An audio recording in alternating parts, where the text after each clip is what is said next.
Hello, everybody. Hello, brother. Hi. It's Tuesday. Well, at least for me, it's still Tuesday. Hello, everybody. How's it going? Hello, hi, Caliber. Asho, welcome. How are y'all doing today? It's another hot day out there. Although I've heard tomorrow in my area it's supposed to be a little bit better, so maybe I can go outside tomorrow. I took my dogs out today, and it was like I was outside for like 10 minutes, and it was a bit rough with the temperature and everything. But we're alive. I have water. I'm ready to go. And yeah, how are y'all doing? It was another day of an excuse of being on 14. The 14 grind does continue. Honestly, part of me is wondering, like, what if maybe instead of Ace Attorney on Thursday, I started the Panda raids? I don't know. Maybe I could throw in a bonus Sunday stream for Panda. I don't know. I want to do the Panda raids. I'm really thinking about them a lot, okay? Okay, I'm very... it just doesn't stop. And I want to do some new raids in 14, and I want to see the story. But yeah, 14 grind continues. I got warrior to level 80 today, which is exciting. And now I can do the entire tank quest line for Shadowbringers. I know 14 is such a brain rot game. It's a thing, yeah. Yeah.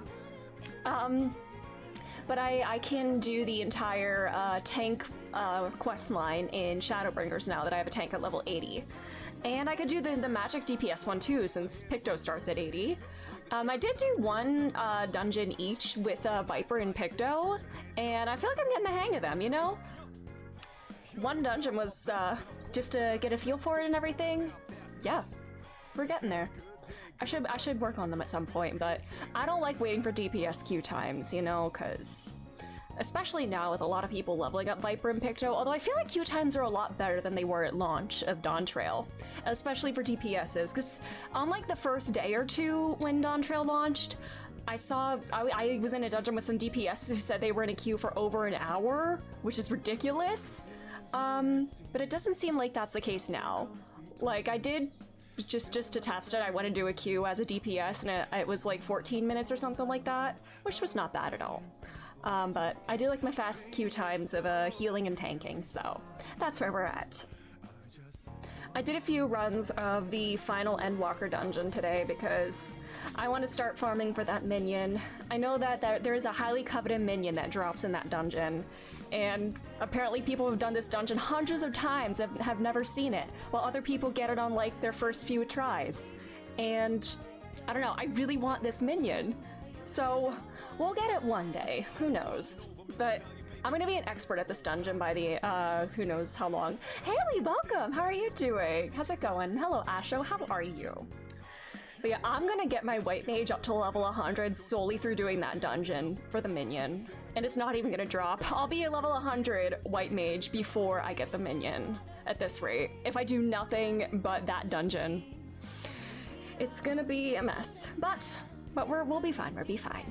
But yeah, that's how 14's going for me. That's my daily 14 update. Yeah. Yeah, I think I might want to start the panda raids sooner rather than later, actually. Maybe before we finish all the Endwalker patches, because I want some more raids to queue into. I want some more options for my roulette, you know? I unlocked the first Alliance raid, but I didn't do it yet. Yeah. I need to find a time to just like, commit and do it. I'm ready to be born, damn it!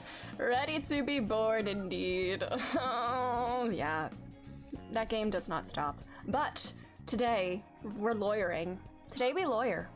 We're gonna start the third case of Dual Destinies today. I don't know how this is gonna go, but I'm excited. I want to level Sage and try to learn the game on mouse and keyboard. Oh yeah, because you play it with the controller usually, right? You have the gift in the corner, thanks. He's there to remind me about Ace Attorney investigations. Cause I'm counting down for that. We're less than 2 months away from its release. Which means we're also less than 2 months away from the answer. I'm very, very excited as well. I'm gonna try to go through, I'm not gonna rush through the answer, because I want to take my time and enjoy it, but I want to see if I can squeeze in Ace Attorney investigations between the answer and metaphor. That's the plan. I'm very excited too. I think I saw some spoilers on the timeline the other day, but you know, it's okay. I can't be mad about said spoilers, considering certain things, but you know, it's fine. I don't even know the context of said spoiler, so it's fine. It's fine. Everything is so fine. Yes, I'm Apollo Justice and I'm fine. Anyways, but yeah, we'll start case 3 of Dual Destinies. Yeah. At this, I hope it's words. Maybe next week we'll be able to finish Dual Destinies. I don't know. Probably not next week, honestly. God. Timing! So much. What if I just like streamed every single day of the week? You know what, at this point, I might just have to do that, you know? So many games and things. Never enough time for anything, you know? We could do Ace Attorney like 4 days a week, and then Final Fantasy 14 like 3 days a week. Don't take Cords of Steel from him, it's all he has! Listen, I say I'm fine, everything is fine all the time, okay? If anything, you know what? What year was he born? He's a 2000s baby, right? Chronologically, I'm older than him, technically. So if anything, he's copying me, because I came first. I was born first. 2004, oh yeah, I'm several years older than him. I'm a 90s baby. I'm definitely older than that. Child. Everybody born after the year 2000 is a child in my brain. No, I'm just kidding. I'm just kidding. But yeah, I was born first, so I get to be fine first. But at least I don't know. I honestly sometimes I don't even know how loud I'm being when I like speak on stream because I have my headphones on and everything. My parents tell me they can hear me downstairs, which I get it. I do yell sometimes when things get exciting. So I can't fault them for like picking up on that, but you know, if only my room was soundproof. But we cope with what we have. But yeah, God, I love Apollo. He's a funny little man. I think he's one of my favorite characters in the series. I don't know. I need to know more about him. I want to know more about how he came to be the way he is. And I guess we're gonna get some more Apollo lore in this game. I don't know. Because we know some things about his past, but not what it was like. I don't know. I don't know how to explain. I don't want to say too much without getting into the game, but Maya and Simon are the same age. Do you think they talk about the Seal Samurai with Miles? Oh my god. I would love to imagine that. I think they do. They gotta have they have like watch parties all the time. I love that for them. Yeah. Steel Samurai fan club. Whoops. But yeah, I love that for them. Anyways, should we start getting into the game? Because we got a lot to do. Yeah, I don't really have much else to talk about today, so we can start gaming. This song is such a banger. I'm definitely not gonna get around to Yakuza Kiwami 2 this year at this rate. I did not account for how thoroughly 14 would take over my brain and how I would stream it, so... Oh well. I miss Majima though. And Kiryu, but mostly Majima. Anyways.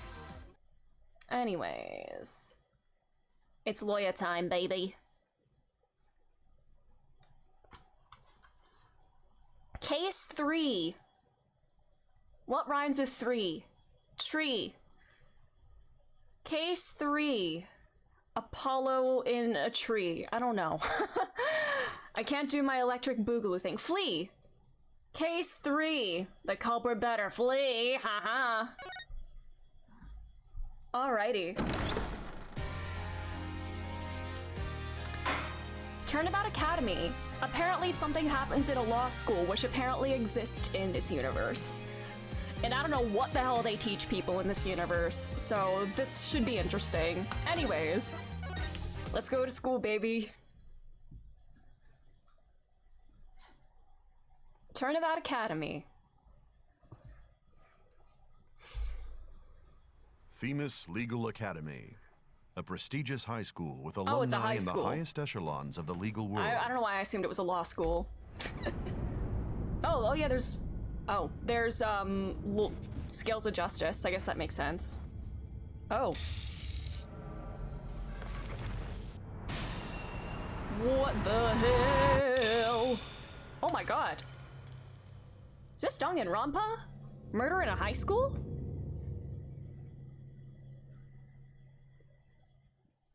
Hold on.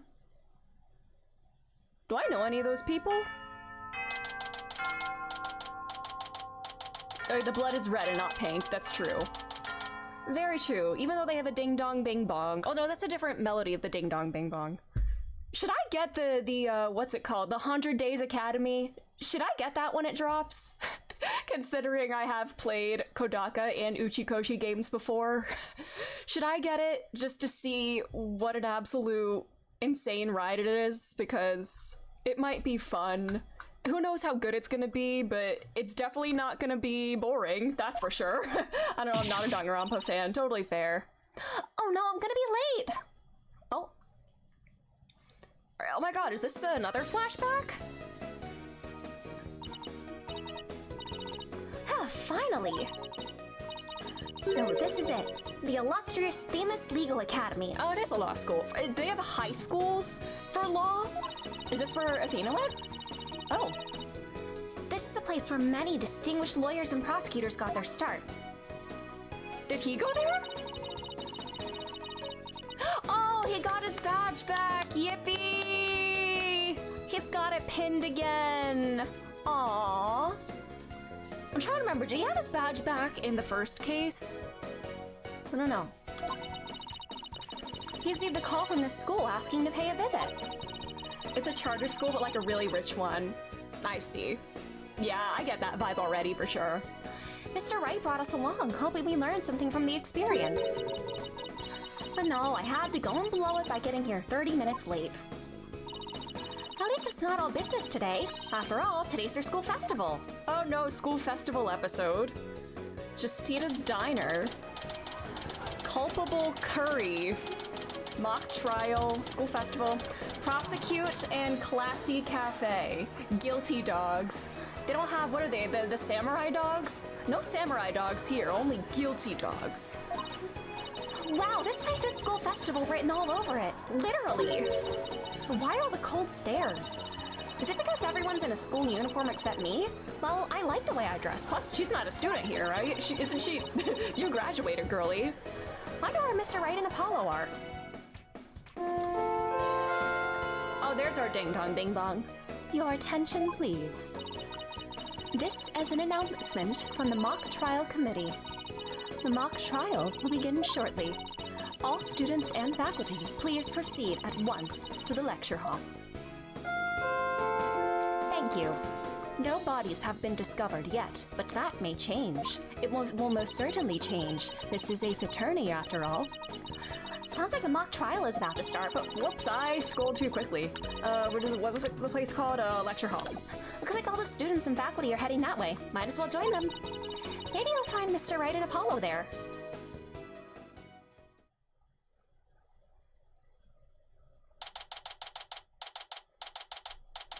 Alright, October 24th. Themis Legal Academy. 3F Lecture Hall. This must be the lecture hall. Wow, they spent some serious money on this place. My college didn't have lecture halls. I went to a very small school. And we didn't have any kind of lectures. Honestly, I can't imagine going into a lecture because it seems very impersonal. Maybe because, you know, I went to theater school. I think the biggest class I had was like 24. It was a nice small class, and I guess with theater work, you know, you gotta be like very like personal with it. A lot of like interpersonal interactions and stuff, so you can't have too big of a class. But I don't think I could. This seems extremely overwhelming to be in a hall with hundreds of other people like this. I couldn't do it. My university system is 80K students. Holy shit, that's wild. I think my school had like maybe 2,000 or 3,000 students. Yeah, it was a very small private school, private university. My brother went to like a state university, or not, I don't know if it was a state one, but it was a public university that he went to. And he had like these classes of like hundreds of people, and very different from what I went through. My high school had more students than that. Oh my god, yeah. I went to pretty small schools my whole life. I think my high school had like 450 students. We had about like 100 students per grade year, although it kind of went down over the years. The district court can't even compete. Hey, Athena, over here. Hello, friends. Oh, Mr. Wright, Apollo. I've been looking for you two. I'm so sorry I'm late. It's okay. Sorry we couldn't wait for you. We didn't want to be late for our meeting. Look at you, the person we're supposed to meet also seems to be running late. Mr. Wright, Mr. Justice. It seems Professor Court. What's their first name? What's their first name? Your graduating class is 965? And the graduation ceremony was so boring. Oh no. Oh, he's got that 1,000-yard stare. Man. Man, oh boy. Apollo is just silly. Oh my god. Okay, Socrates. How unprofessorial of her to keep visitors to our esteemed institution waiting like this. He's got like the Dr. Ratio bust or something. I shall make her right. I will not. Oh, well, who do we have here? All right. You haven't been introduced yet. Ah, yes. You must be the young lady Mr. Wright was telling me about. I'm Aristotle Means, a professor at this hallowed hall of learning. I oversee the lawyer course here. It is a pleasure to meet you. That's Apollo? Yeah, he just stares. I should make an Apollo stare emote. I'm Athena Sykes. I just recently got my attorney's badge myself. It's nice to meet you too. How wonderful. So vigorous and vivacious. You just earned yourself a gold star. Why does this look like a... Oh, that is a face. I was gonna say, why does this look like a face? Turns out it is. There is a nose and a mouth. Oh my god. Wow, thanks. That big smile of his is kind of scary, though. Looks like the mock trial's about to begin. What are we gonna do about our meeting? Oh, speaking of the mock trial, do either of you know what it's about?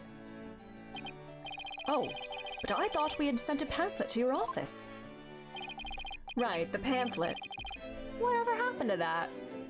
What pamphlet? Yeah, please never smile. Hope this helps. Yeah. You won't be seeing it again. Tourists used it for the old rip it up and restore it trick. Unfortunately, it didn't work as advertised. Damn. Well, it seems I had better explain the situation then. Thank you, Professor. I have a badge, look! What a magnificent presentation technique! Both your timing and speed were impeccable. Speed? You mean speed's important when presenting evidence too? Absolutely. The speed and approach angle theorems are the first things we teach here. Okay. If they train prosecutors here too, then it makes sense that they would include performance techniques. Because every prosecutor in this series has a minor in theater. I believe Mr. Wright and others like him already make extensive use of them. You do, boss? Jesus Christ, this is a very... I feel like this is going to be very enlightening, this whole case, if they teach these kinds of things in law school in this universe. Do they have a class on updating autopsy reports? Maybe! I'm sure they covered it at some point. Well, to some degree, I guess. It never even crossed my mind. This lawyer thing is deeper than I thought. Alright. Themis Legal Academy. Now, does anyone have any questions? I do, Professor. Could you tell me all about your school? What an excellent question. Here's a gold star for asking. Are we gonna collect gold stars during this case? Our academy has 3 courses to choose from. Students seeking to be lawyers take the lawyer course. Likewise, budding prosecutors take the prosecuting course, and future judges the judge course. Wow, you have everything here for someone who wants to seriously pursue a career in law. Yes, well, that's what makes our school special, and today even more so. After all, we ought to be treated to a lecture by the legendary attorney Phoenix Wright. We can't wait to hear all about his return to the legal profession. You're giving a lecture, Mr. Wright? But you're not even a professor. Yeah, well, I'm just giving them what they want. Alrighty. Did you even know you were meant to be giving a lecture here today? Yeah, sort of. But I came early because I was supposed to have a meeting. With the head of the judge course. Constance Court. Constance Court. Okay. Constant Court? Oh, he's got the droopy bangs. It's been a whirlwind of a morning. Let's just leave it at that. What did they do to you, Apollo? What have you done? What did they do to you? Professor Colt. She is a wonderful instructor, but quite unpunctual. She's probably dead. Oh, so that's who's late. From what I've heard, our esteemed Mr. Wright here is scheduled to hold a training seminar tomorrow, in addition to today's lecture. A training seminar? For lawyers? What exactly does that involve? Why, it involves the very skills that make a lawyer a lawyer. The arm angle when shouting, "Objection!" The proper way to strike the podium. How to project one's voice. And most importantly, how to bluff your way to victory. Huh? Who exactly do you want me to teach stuff like that to again? Alright. Learning more about legal education. What a wonderful question. You just earned yourself a gold star. The great honor of taking a seminar by a famous lawyer and a famous prosecutor. Please, please, please tell me that the students are gonna watch a mock trial between Phoenix and Edgeworth. Please. They need to know what kind of homoeroticism they're gonna get into in the courtroom once they're up against their soulmate prosecutor or a defense attorney. They gotta know what's to expect. Why does he remind me of Santa? Hi, Reaper. This man is Aristotle. That's his name. He does have like that kind of look, but he definitely looks like a Greek statue. The mock trial. The mock trial in question is a prestigious event that every student aspires to win.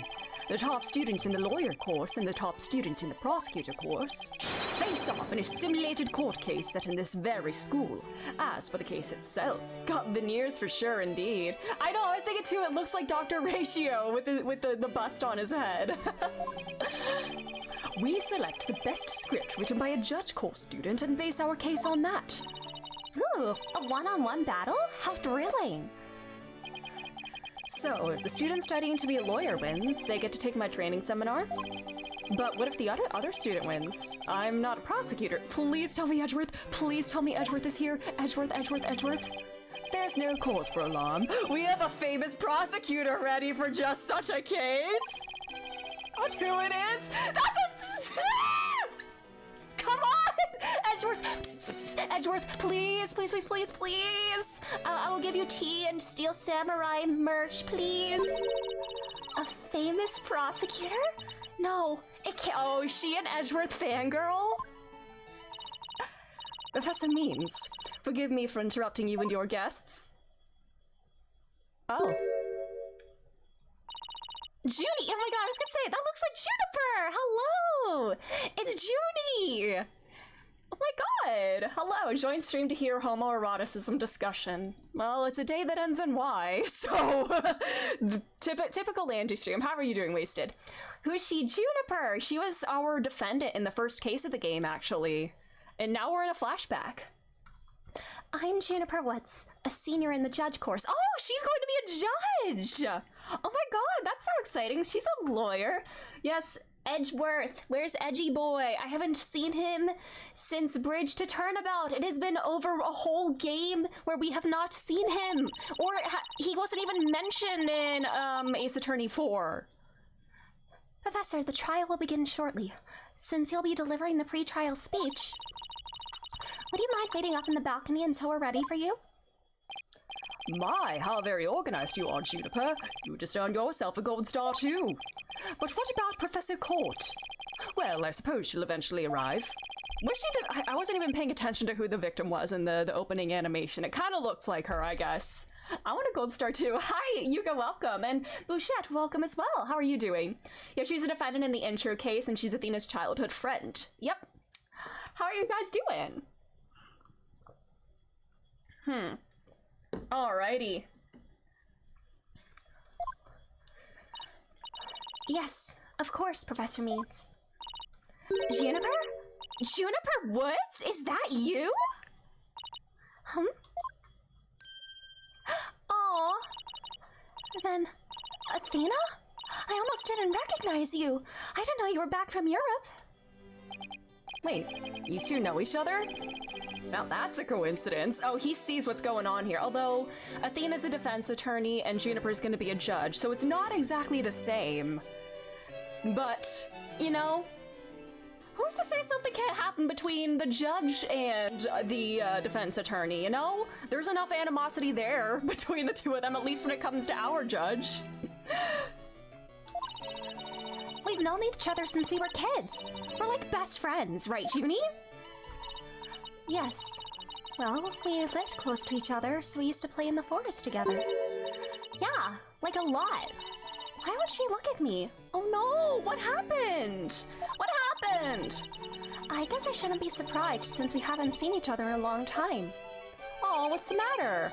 Anyway, we're supposed to go wait in the waiting room, right? No what? I'm not suggesting anything between our judge and Phoenix, right? If that's what you thought, no. I'm just thinking about, you know, the homoeroticism in these courtrooms. Maybe it could happen between a judge and an attorney. I don't know. It's not unthinkable. It's usually the attorney and the prosecutor. But maybe we can mix things up a little bit, you know? Break from the pattern. Anyways, I'll stop talking now. Not that I wouldn't mind taking in the mock trial you're putting on today. Unfortunately, the mock trial is only for students and faculty. There's one seat reserved for Mr. Wright, but no other exceptions are allowed. Yes, I'm very sorry, but it is part of the student curriculum after all. I hope you won't mind remaining in the waiting room until the trial concludes. Ah, that's too bad. I was hoping to learn something new today. I'll tell you what, Apollo. Why don't you take my place? Oh, how generous of you, Phoenix! Good boss. What, really? Apollo really... It seems like he's the one that cares the most about law. I don't know. Is he the only attorney in... Is he the only protagonist in this series that became a lawyer for the sake of law and not because of a boy?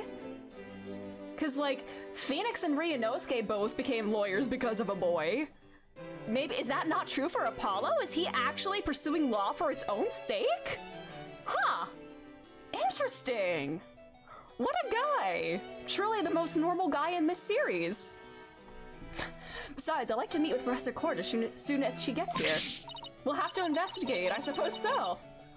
Aw, no fair. I want to see the mock trial too. Sorry, I'm gonna let Apollo pull what little rank he has, if it's okay with Professor Means. Man. But of course, Mr. Wright. Did Phoenix become an attorney for a boy? Oh, he did, Nanosphere. Hi, he basically pulled a Legally Blonde. He became a lawyer because he wanted to reunite with his childhood friend, Miles Edgeworth. That is his sole reason for choosing law as a career path. So he could go up against him in court and see what became of him after all these years. How are you doing, by the way? Ryu and Kazu were meant to be, exactly. Oh yeah, we should click away from his smile because it's scary. But of course, Mr. Wright, if that is what you wish. I miss Ryu and Kazu, I miss them. I love them. You're good? Glad to hear it. It's settled then. We'll expect a full and detailed report, Apollo, so pay attention. Being the new kid sure stinks. If you would please follow me, I'll escort you down to the waiting room on the first floor.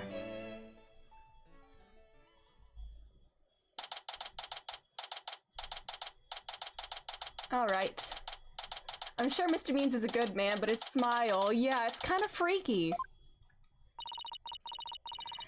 He just wanted to play music for Edgeworth, yeah. And he was an art student. He's literally the opposite of Spencer Shea from iCarly. He quit art school to be a lawyer, where Spencer quit law school to be an artist. Time to go back to Sherlock Holmes and see what wacky contraptions he's been making. I miss Sholmes so much. I want a Sholmes spin-off game too. Man. I had a nap since I slept earlier and I'm gonna brush my tooth soon. Nice! Naps and coziness are quite nice. Still no Professor Court. It's been over 30 minutes. She's probably dead. And Mr. Wright's snoozing away on the sofa. This is so boring. I should have hid in the lecture hall and spied on the mock trial. Oh. What was that?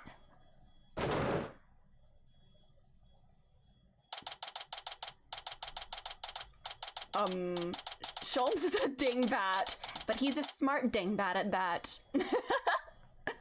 He's quite a character. I love him very, very much. Athena, I could have sworn I just heard something fall down and break. If you go running now, they'll think it was you. Oh, Well, it wasn't me. I think it came from somewhere outside. Oh. Well, we better go have a look, seeing as everyone else is in the lecture hall. Okay. Alrighty.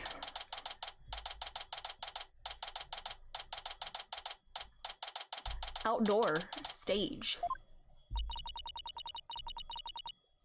Shut the fuck up. Are these headless mannequins of Phoenix Wright and Miles Edgeworth? Because those are their color palettes. Are Phoenix and Edgeworth so well known as a duo? Like, I mean, they're obviously known in their own right as their own individual lawyers, but are they also known as a duo? Very interesting. Once again, the homoeroticism is part of the education. They gotta show what they're getting into. According to the lore, Phoenix was studying law on the side while pursuing his art degree, but after his case with Mia, he decided to think about taking some law classes, because he's been thinking about taking some law classes, because that's what he was thinking about. So true! Missed a chance to put Ryu and Kazu. Yeah, man, we should study them. I wouldn't be surprised if they mention, like, Ryunosuke in, like, the history books, you know? Do people know that Phoenix Wright is his descendant? Wait, hold on. Also, a stage for a concert. Could our legendary prosecutor be the other man? He also wears a purplish jacket, so Ryu and Kazu did not yet exist. Oh, yeah. Because this came out before the first grade Ace Attorney, right? Yeah. Huh. But if this is a concert stage, is this meant to be like a Gaviner's stage? Although the Gaviners don't exist anymore, which is sad, but, you know, maybe Clavier's a solo artist. Anyways. Wait, Athena. Behind the witness stand. What? Oh my god! Yep. Ah! Yep. Professor Korn! Can you hear me, Professor?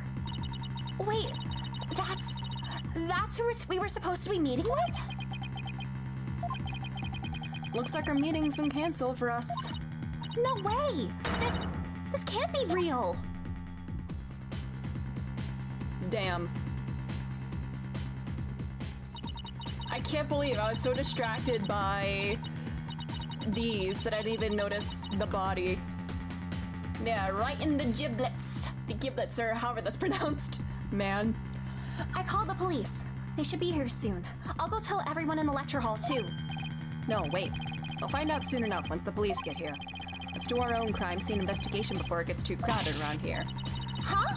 Are we even allowed to do that? It's no big deal, as long as we leave it exactly like we found it.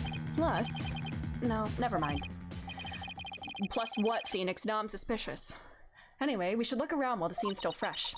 But... Oh, it says G like geriatric. Okay, like, so like giblets. Okay. Okay, you're the boss. I have a badge, though. Oh, a shiny new attorney's badge. Brings back memories. I've heard that countless people live in dread of your pointer finger. Were you really that scary back then, Mr. Wright? Strike one. I've always been just as you see me here. A harmless sheep in wolf's clothing? Strike two. Do you have an old picture of yourself? Wait, never mind. I'm not sure I want to see it. Oh yeah, you do not want to know about Phoenix's first court appearance, Athena.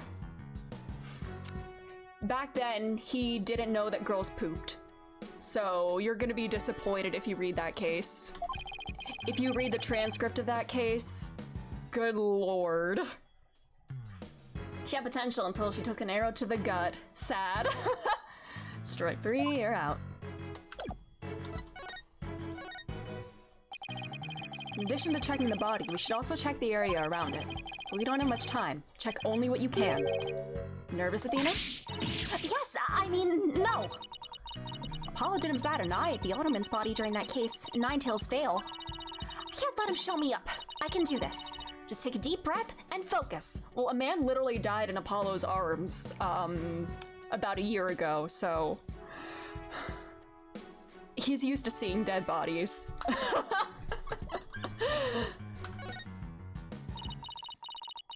So, So, Professor Court was... Yep, the professor I was here to meet with. Turns out she wasn't running late after all. How awful. Here she was, lying dead, and we thought she was late. What was that you were saying before, boss? You never finished. Oh, that. Don't worry. I'll fill you in later. Right now, let's focus on the investigation, okay? Okay, sure. Oh, the suspense is killing me. All right. First, I want to look at the... All right, body first. Okay. Fair. I wanted to look at these. Oh, the best angle? Oh. We can do this. All right. Oh, things are broken. Phoenix dies in Edgeworth's arms every night! I guess I really do have to examine the body. Well, guess I better get used to stuff like this if I want to be a full-fledged lawyer. Do they teach detective work in law school here? Because they're gonna have to, since the detectives can't seem to do their jobs. Emma seemed like the most competent one, and she doesn't even want to be a detective. Oh man. Was she handcuffed or something, or like tied up? She's got bruises on her wrists and a book. Ow. Notice anything strange about the body? Take a deep breath and take a good look. Well, now that you mention it, there's no blood around it. Yet the victim's body is cold and rigor mortis has already started to dissipate. It would appear that quite some time has passed since Professor Court was murdered. So was her body, like, just... Has she been laying here the whole time, or was that crash like her body being, like, chucked out a window or something? Thing is, the quad was packed with students up until the start of the mock trial. Wait, then, doesn't that mean she was killed at a different location? Oh, I know! The killer moved the body here while everyone was in the lecture hall. That's a definite possibility. Notice anything else? Her arms are raised over her head and there are dark bruises around her wrists. Yeah, the professor's probably tied up with something. Jesus Christ. Eventually, her wrists were unbound, and as she reached up to stretch, she was killed? Actually, I'm not so sure about this theory. Well, there's not exactly a lot to go on. She has book. What do we have here? A book? Why is she also in, like, a tracksuit? Like, you would think, I don't know, wouldn't she have to dress in, like, law clothes? I'm guessing it fell out of her chest pocket. Wait, what if it's her diary? That's the most private thing a girl has. True, but considering the situation at hand, my apologies to the late Professor Court. No, don't! Okay. Huh. Looks more like a planner than a diary. Okay. Yeah, the 2 days ago, routine report. Need to speak with Hugh O'Connor. Yesterday, meet with Hugh about that report yesterday. Important. Today, 9 a.m., prepare for mock trial on confirmation. 1 p.m., meet with Mr. Wright, training seminar. 2 p.m., mock trial. Every page seems to have the same sword mark printed on it. That. I still think the girl deserves her privacy, but this may help us solve the case. Alright. The wound. Ugh. There's an arrow stuck in her side. Gunshot wounds and stab wounds are pretty common, but arrow wounds? This is a homicide in any way you slice it. In other words, we have a murder on our hands. A murder? Here? So that makes this arrow the murder weapon. Well, that and the bow that shot it. Right, but where could the killer have shot her from? The stage is a sea of obstructions. I'm no expert on archery, but it can be easy to hit a target with this much stuff around. Would it be possible to kill someone by stabbing them with an arrow? I'm not sure. Guess I better do some more investigating before jumping to conclusions. Alrighty. I think that's about all we're going to find out from the body for now. Nice work, Athena. Your face only turned 5 shades of pale. I was expecting 50. Oh my god, Phoenix. We should probably take a picture of the crime scene just in case. Yeah, look at this photograph! We gotta prepare for that. Say cheese! Oh my god, Athena. You don't say that to a dead body. Cheese? And I thought I was the one with the twisted sense of humor. I think that should do it. Alright. Let's take a better look around the area while we wait for the police to arrive. Look at this graph! Alright. This pile of rubble sticks out like a sore thumb. Looks like broken pottery or plaster. Maybe this is the source of that noise we heard. There's supposedly 2 statues on the stage. I seem to recall hearing that a co-ed from the Fine Art Club had made them. There were 2? Then that thing over there is the remains of another statue? This could be related to the case. Let's take a closer look. This is just a white chunk and not a cravat, right? Alright. I wonder what this was a statue of. Whatever it was reddish purple in color. When Apollo and I first got here, both statues were already here, but they were covered up. Is that a cravat? I bet they were waiting to unveil them when the school festival moved here to this stage. It has to be Phoenix and Edgeworth. You mean this duffel bag looking thing was actually being used to cover the statue? I guess that just leaves the question, were they broken by accident or on purpose? What a puzzle this is. And then we got this paper. There's something buried in the rubble. The Themis Herald? Wait, we shouldn't disturb it. Let's just read what we can. Final act in torrid love triangle centered on campus she-devil Juniper Woods! What the hell?! What kind of school newspaper is this? This is like some, dirty tabloid. What the hell? Leave my girl out of this. Leave Miss Girly Pop out of this. Level-headed lawyer course genius and hot-blooded prosecutor course student will go head-to-head in a mock trial battle for the she-devil's black heart. I think the 2 of them should kiss. Come on, that's the obvious solution. And if they're a red and blue lawyer and prosecutor duo, need I say more? Hugh O'Connor has declared that he will confess to her if he wins. It's AO through the paper, God. Wait, what? I seriously wish I hadn't read that. Man, but because Athena's your girl. Find that's more shocking than discovering a murder victim's body? But we're talking about my friend Junie here. She'd never lead guys on like that. Yeah, typical. Blame the woman. Make up lies about the woman, the girl. Athena, you don't believe everything you read, do you? This article is clearly written with malicious intent. I'm not buying a word of it. You're right, but it's still disturbing, even if it's third-rate tabloid material.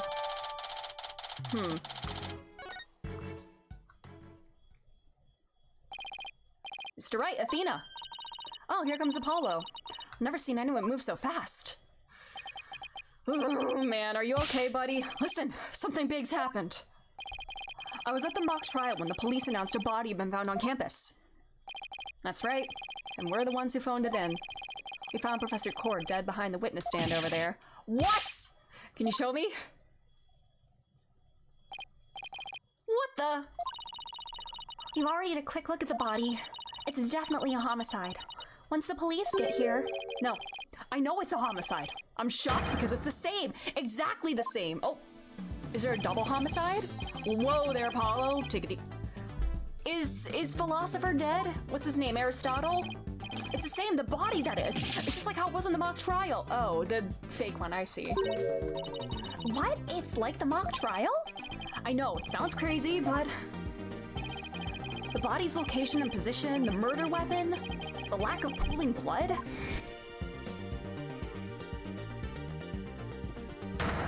It's the exact same case then. It's all exactly like the mock trial. You're kidding, right? It can't really all be the same, can it? Oh, brother. And if Juniper wrote the case, is she gonna be our defendant again? Oh, Junie! Girly Pop! Is she like the Maya Fey of this game? With how many times she's been accused of murder or... yeah? The boys and their thinking poses. This whole school's in an uproar. There won't be any more classes today. A murder on campus. That's the last thing I expected at a legal academy. I'll go tell Professor Means what we observed when we discovered the body. You two wait here until you've spoken with the police. Yes, boss. I can't believe this is happening. I can't believe we have to wait around here. I can't stay still at a time like this. I hope Junie hasn't fainted from the shock of this whole thing. Athena, Why did you backtrack on the nickname? Girlie, what's wrong? I mean, Athena, there you are. Junie, am I glad to see you. I was worried that... Don't worry about me. I am student council president after all. I need to be strong. Student council president? Wow, I'm impressed. She's really changed. She used to be kind of sickly and shy. This has to be an act she's putting on, was it? Aw. Juniper, was it? You mind if we ask you a few questions? Yeah, we're stuck here waiting for the police, and there's really not much to do. Sure, what would you like to know? I have a badge. That's your attorney's badge, isn't it? I really envy you, you know. That gold sunflower really suits you. Thanks, but I know you'll make a fabulous judge someday, Junie. Thank you, but even if I become a judge, I'll never have one of those sunflower badges. Oh, wait, so she only envies me for the badge? Huh. Should I show this to her or no? Oh, that's... Sorry, but I couldn't help reading it. You're always very popular with the guys. That's not true, I was never... You just didn't realize it, but that made you even more irresistible. To who? It's been 7 years, but I still remember how all the boys wanted to be near you. I bet you used to get all excited when a guy handed you a love letter. And then got really bummed out when he'd say, "Could you give this to Juniper for me?" How do you know? Damn. I'm sure it's just a lucky guess, but why'd it have to be Apollo? He has the gift of prophecy. It's in his name, Athena. Alrighty. I haven't seen you in ages, Junie. What's it been? 7 years or so? Wait, 7 years. No way, 7 years. 7 years is back. Yes, and I remember how you were always there for me, Athena. Maybe it's just me, but I wanted to ask why you seem so distant. Remember how you used to call me Athena? I liked it better that way. It felt like we were sisters, you know? Yes, but I'm student council president now. And as a student representative of Themis Legal Academy, I have to act properly. Does that mean you can't have friends? What? Are student council presidents not allowed to have friends and call them nicknames? She was never this stiff and formal before. I knew you wanted to be a judge, but I didn't expect this. It's such a prestigious school, and you're in the judge course to boot. Yes, and Professor Court had been in charge of it until, well, you know. Oh, right. Professor Court was the professor in charge of Junie's course. What sort of teacher was Professor Court? If I had to sum her up in a single word, I'd say she was amazing. A judge must always seek the truth. That was her mantra, and she used it in trying to fix what was wrong with our school. She was a beacon of hope in this dark age of the law. What's wrong with your school? What did you mean by that? In anime, student council is like a separate kingdom with their own laws. You know what? That's fair. Persona 5 being probably the most egregious example of that I can think of, with what was expected of the student council president in that game. Like, good lord.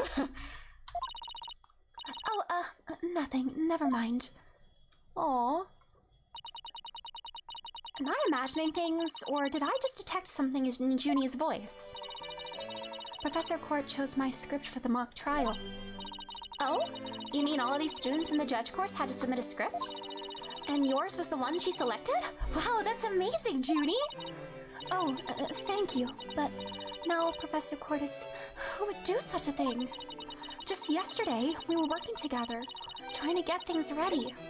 Oh, she's nervous coughing again. Oh. Excuse me. Oh. Are you alright, Junie? Maybe you should take it easy for a while.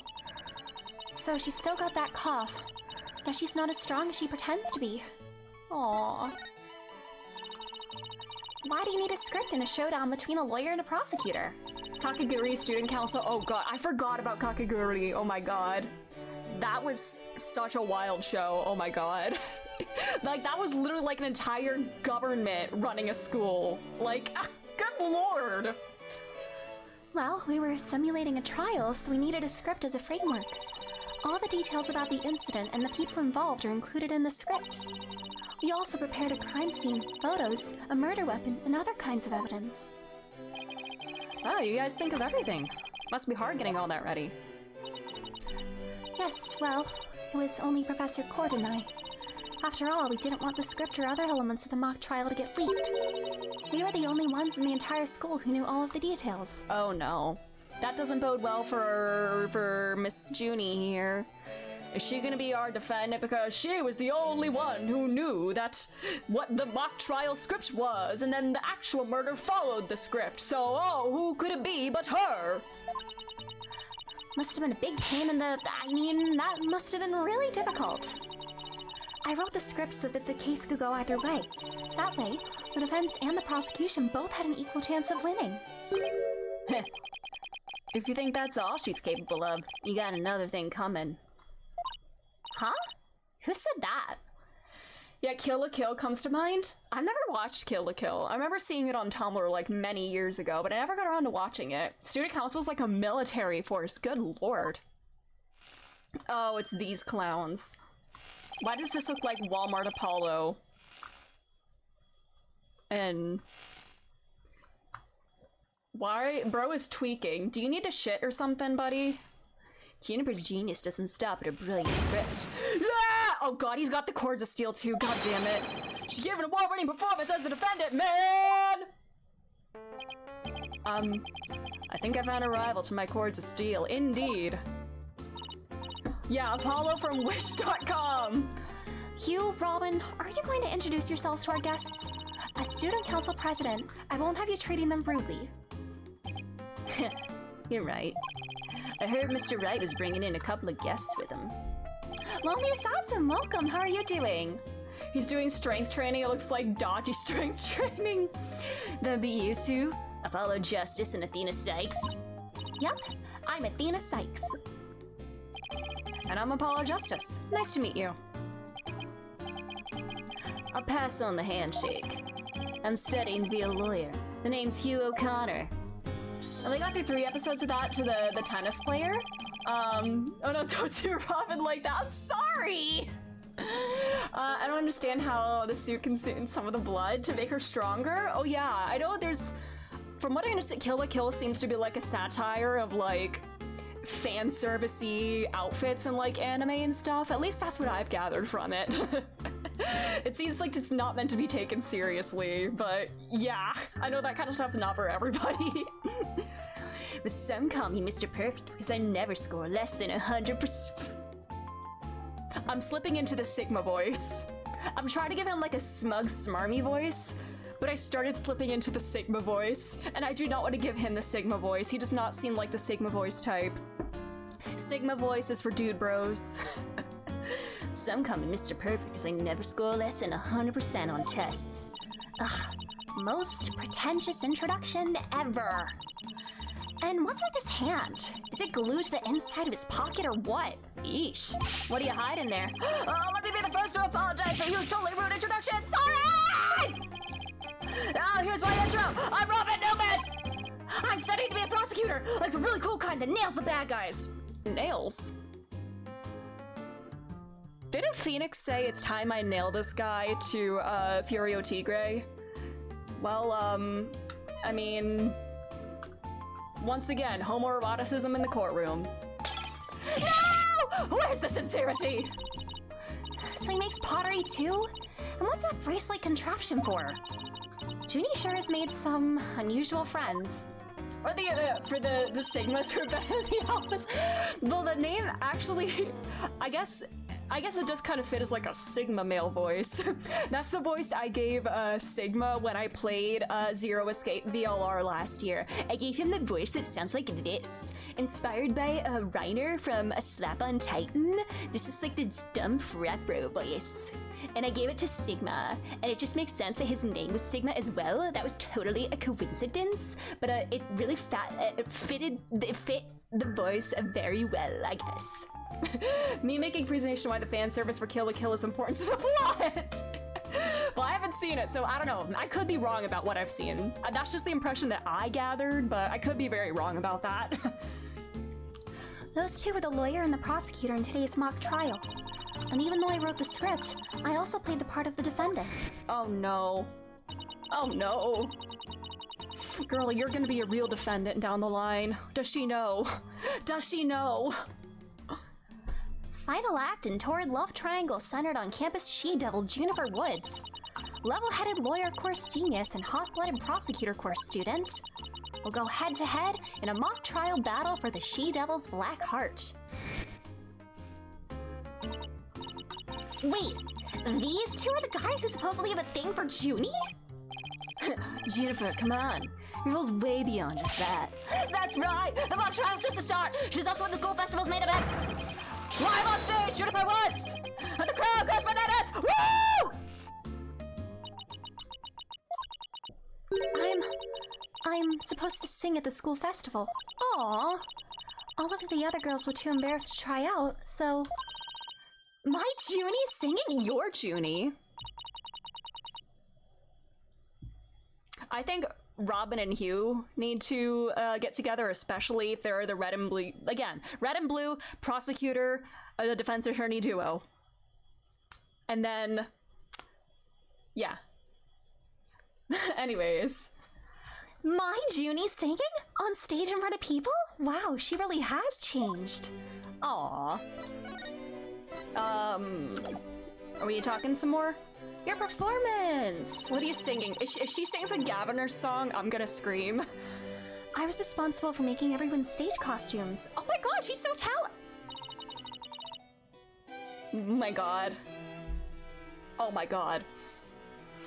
Well, I was one step away. Is she gonna sing the guitar serenade? I hope to God we have a burning guitar in this one, because you can't perform this song without a guitar catching fire. It's tradition.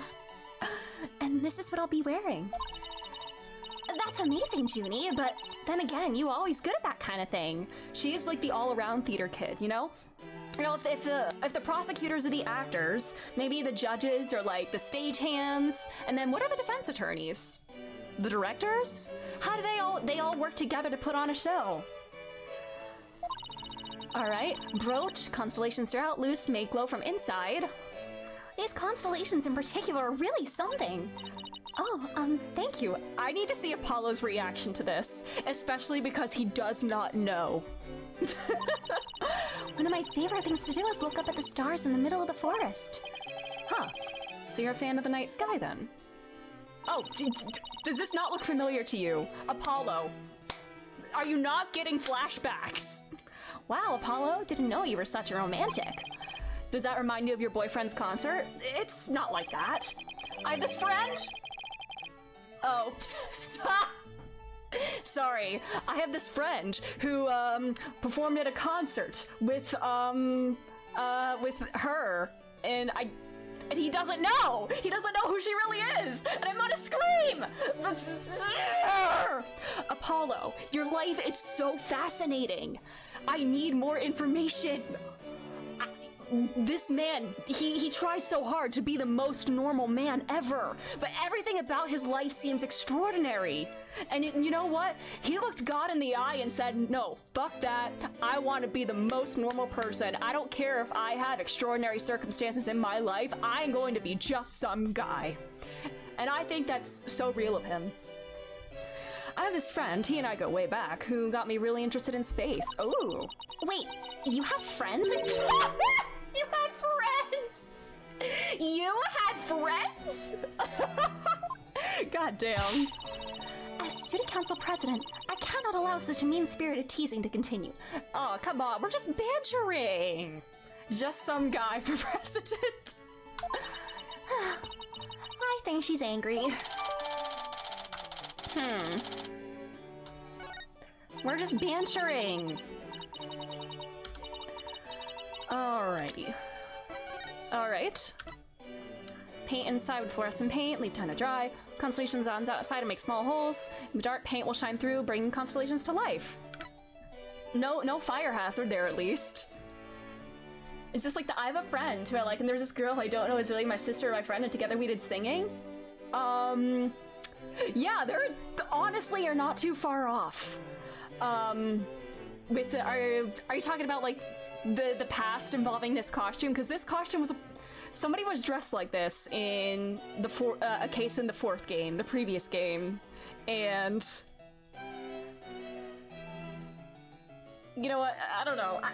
I mean, this is the sequel to that game, so I could probably talk about it just fine without, like, spoiling. I don't know.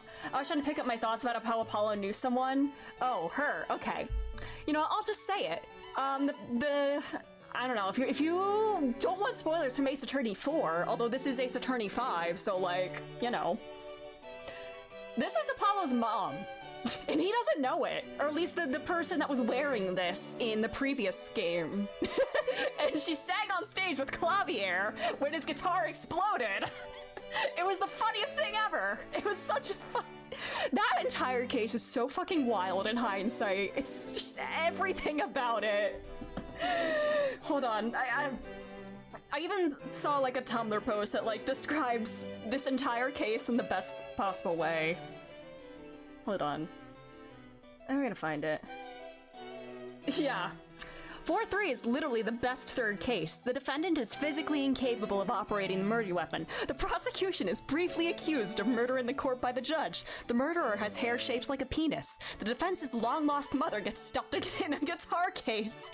Apollo was traumatized by watching a man die in his arms. Clavier is upset because he lost his pink sparkly keys and his guitar was set on fire. Also, someone died at his concert, I guess. The Gaviners canonically wear lipstick. That case is so fucking funny.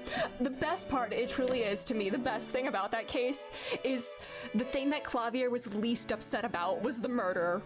He was so much more upset about losing his keys, his guitar catching fire, and Darian missing his cue. All of that is so much worse than the murder at the concert. It's so fucking funny. He's such a diva, and I love it!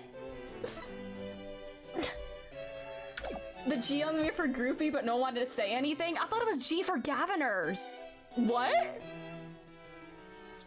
I thought that was for Gaviners. Huh. I don't know. They all wear lipstick in my brain. You know what? It's okay. What? Did they not? Hold on. I need to go look at this again. I need to go replay that case and look at the lipstick on the mirror. G major for music? G major! G! Was I...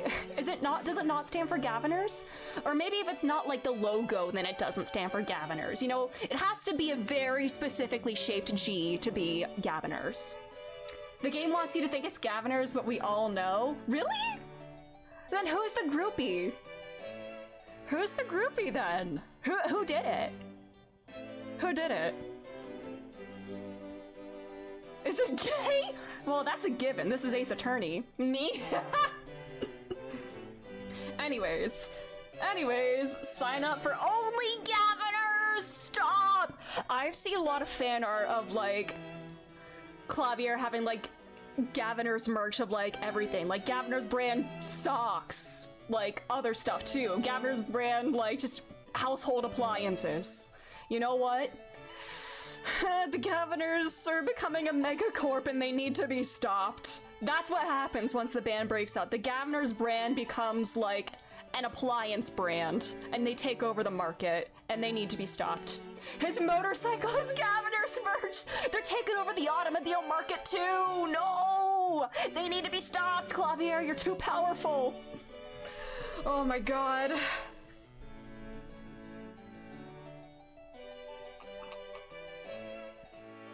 Man. Sorry, Hyundai. Yep, I only want a Gaviner's brand car. Phoenix probably wears Edgeworth Mirth. I wouldn't put it past him to own it. I mean, Miles Edgeworth canonically has a custom-made chess set with a blue spiky piece as like the king of one. Or at least I assume it's the king, but he has a custom-made blue and red chess set. And the blue pieces are designed to look like Phoenix. So, Clavier is here to stay. Edgeworth will still... He does wear Steel Samurai merch, indeed. Mm-hmm. Anyways, there's a bit of murder, which could mean nothing. Or... Anyways. The costumes were no problem, but as for singing, I'm not sure I... No! You can do it! That's right. And anyone who says otherwise will have to answer to me. It's like a chivalrous love triangle. A damsel in distress and 2 knights in shining armor.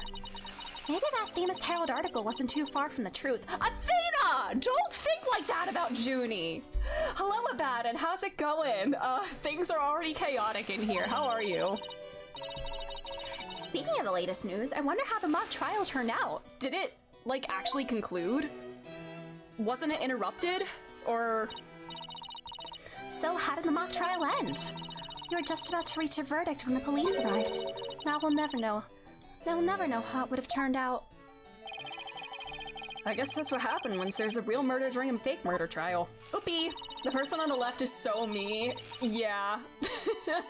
Man, this is literally IBS Apollo. It ended right before the verdict? Talk about bad timing. So I came into the chaos, yeah.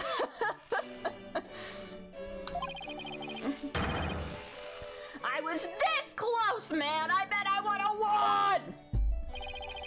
But I bet the defense wasn't doing too badly either, right? Zen and the art of mastering the bar exam. Civil law, corporate law, criminal law. We'll settle this some other time, and I assure you, I will win when the time comes. Oh, I'm not gonna let that happen! I don't think so! Jesus Christ, buddy. If I had a nickel for every time Capcom made a set of engagement rings for the main male pairing in their Ace Attorney series, I'd have 2 nickels. I know about the Rightworth ones. Do they have Klapalo rings?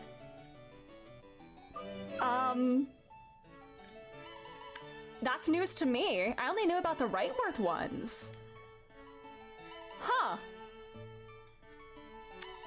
That is useful information. I mean, I'm assuming it's Klapalo. Correct me if I'm wrong. Oh, it's Kazuma and Ryu? That's even better.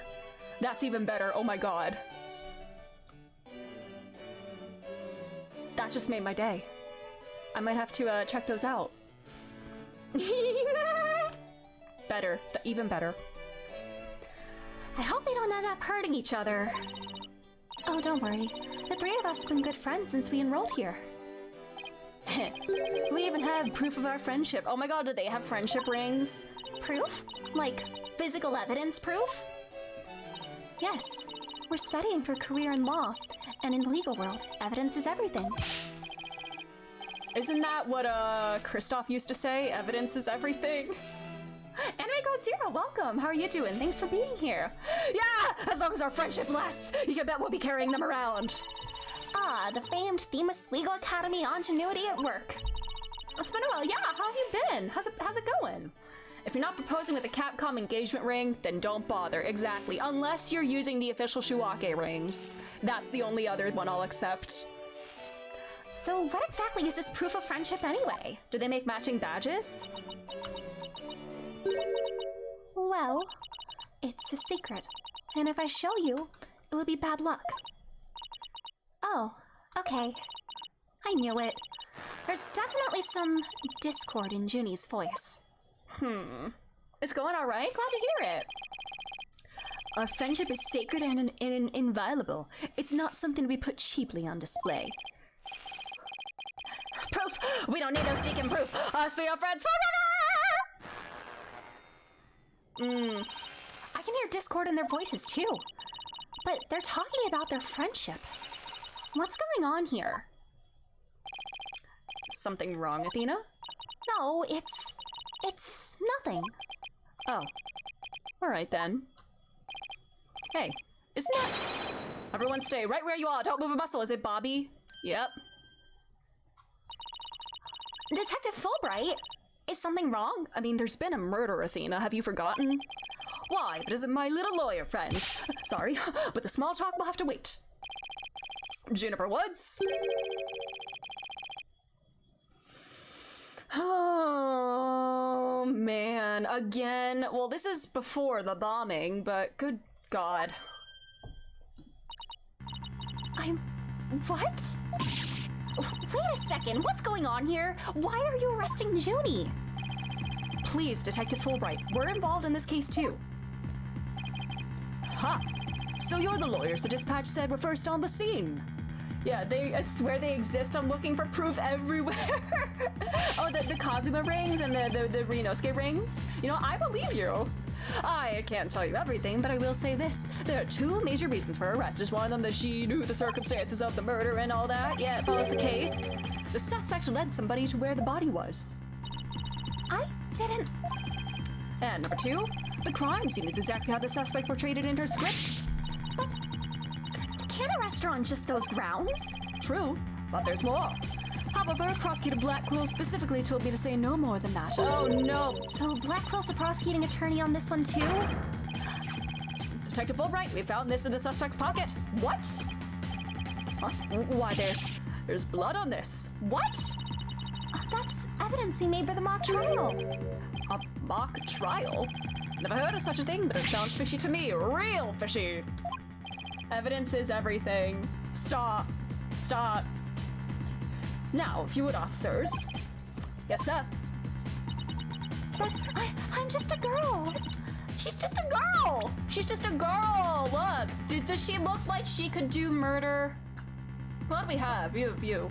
His smile's somewhat scary. Oh, Trucy's still in here. Paulo. Was with the agencies before I joined. Amazing ability to spot lies. Aw.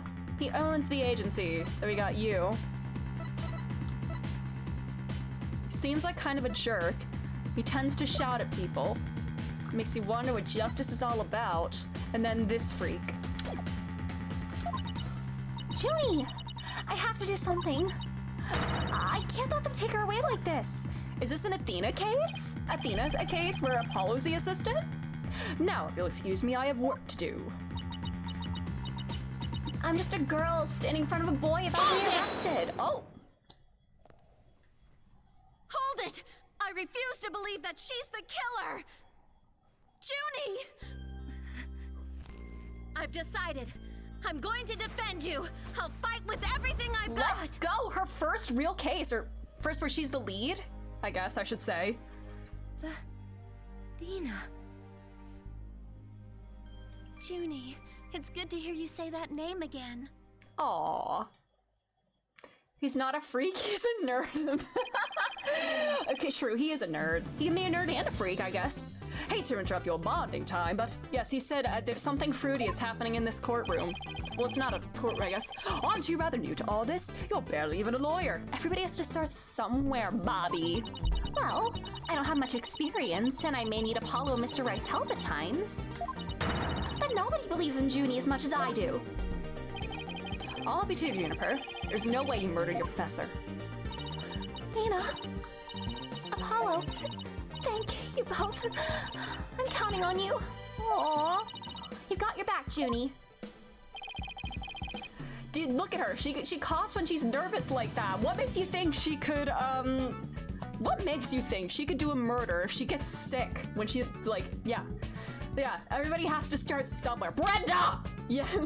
You know who would be a great lawyer in the murder case? A necromancer. For my first witness, I called on stand a victim. Funny you say that, because they did attempt that, not with necromancy, but with spirit channeling in DL6. The case that started everything. DL6. So yeah. Yeah, Misty Faye did that, and her life was ruined. Exactly.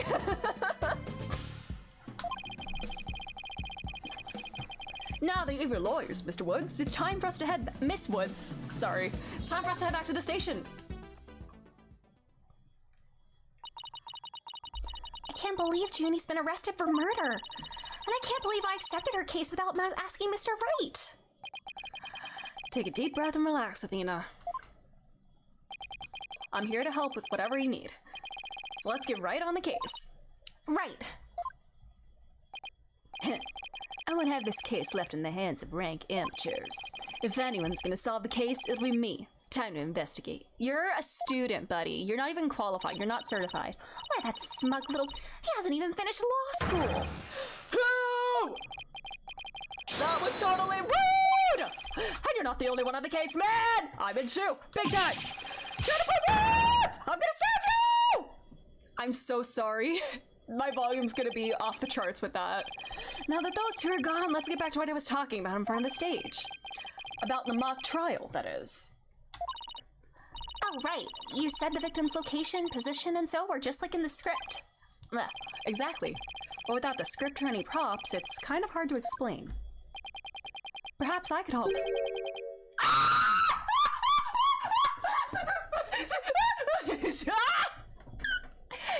this the surprise prosecutor? Is this the surprise prosecutor? It's not Edgeworth, but it's oh my god, that face. His life is flashing before his eyes. Athena, you are in for a treat when you see these two. Hello, bestie! The pet name out of the gate, exactly! What is he even up to? Prosecutor Gavin, what are you doing here? You two seem to know each other. Is someone going to introduce me? Oh, Athena. Why, I do believe we have a fresh face here. Greetings, Fraulein. I'm Clavier Gavin. Some know me as a prosecutor, but I'm most famous for my former rock band. We were quite popular, you know, but regrettably, the band went kaput. What? Why is he posing like that? Why is he, like, curving? Perhaps you heard of us, the Gaviners. I was the lead vocalist. Never heard of your band. But again, I was out of the country till only recently. But can I get your autograph? Does she know them? Is she a fan? You just met him like 3 seconds ago and you want his autograph? He looks so creepy, but yeah, he's freaky looking, but I love it. And why was he like arching his back almost with a hand on the hip? Forgive me, Fraulein, but I've retired from the music biz. No! Well, Apollo's probably happy to hear that. But I'd be happy to offer my autograph as rockstar prosecutor Clavier Gavin. Oh, okay, that one then. She's a lively one, eh, at her forehead? Didn't know she was your type? Oh, she's... Stop. I think his type is men. Specifically men that look like you. She's the newest member of Right Anything Agency, that's all. Do not mistake me for heterosexual. Don't even joke about it. Nice to meet you. I'm Athena Sykes. A pleasure to meet you too, Athena Sykes. Now that the intros are out of the way, I'm sure you have some questions for me, yeah, Air Forehead? Aww. Look at my badge. May I ask why you people present your attorney's badges like that? It seems like Air Forehead and Mr. Wright always want to show theirs off too.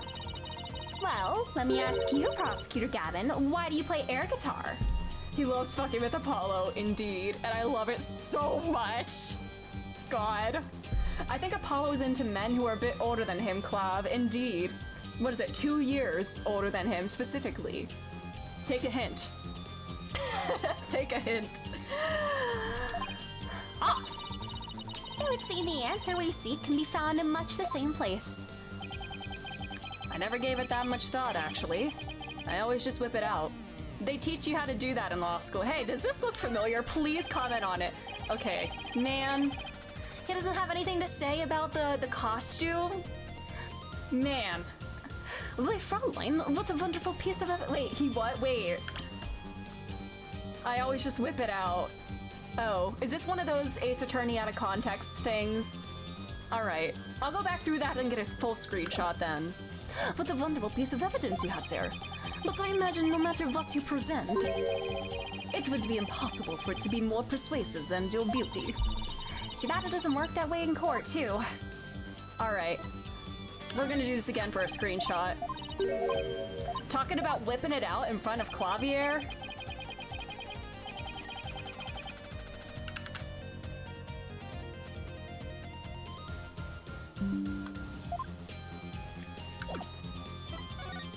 Why are you here? So what are you doing here, Prosecutor Gavin? I'm here for the same reason as your boss, to give a lecture and a training seminar. So he's the famous prosecutor they invited? And I have another crucial role to play. The Gaviners are getting back together for a one-time special performance. Was it gonna be here today? The little hands on the hips too, literally. Man. Even though you guys disbanded? Which was a shame, by the way. Really. Apollo, you son of a bitch. Yeah, I know how much you adored our music, Air Forehead. Anyway, I studied abroad in Germany to get my badge early, but I did graduate from here. Oh! So that performance Junie mentioned?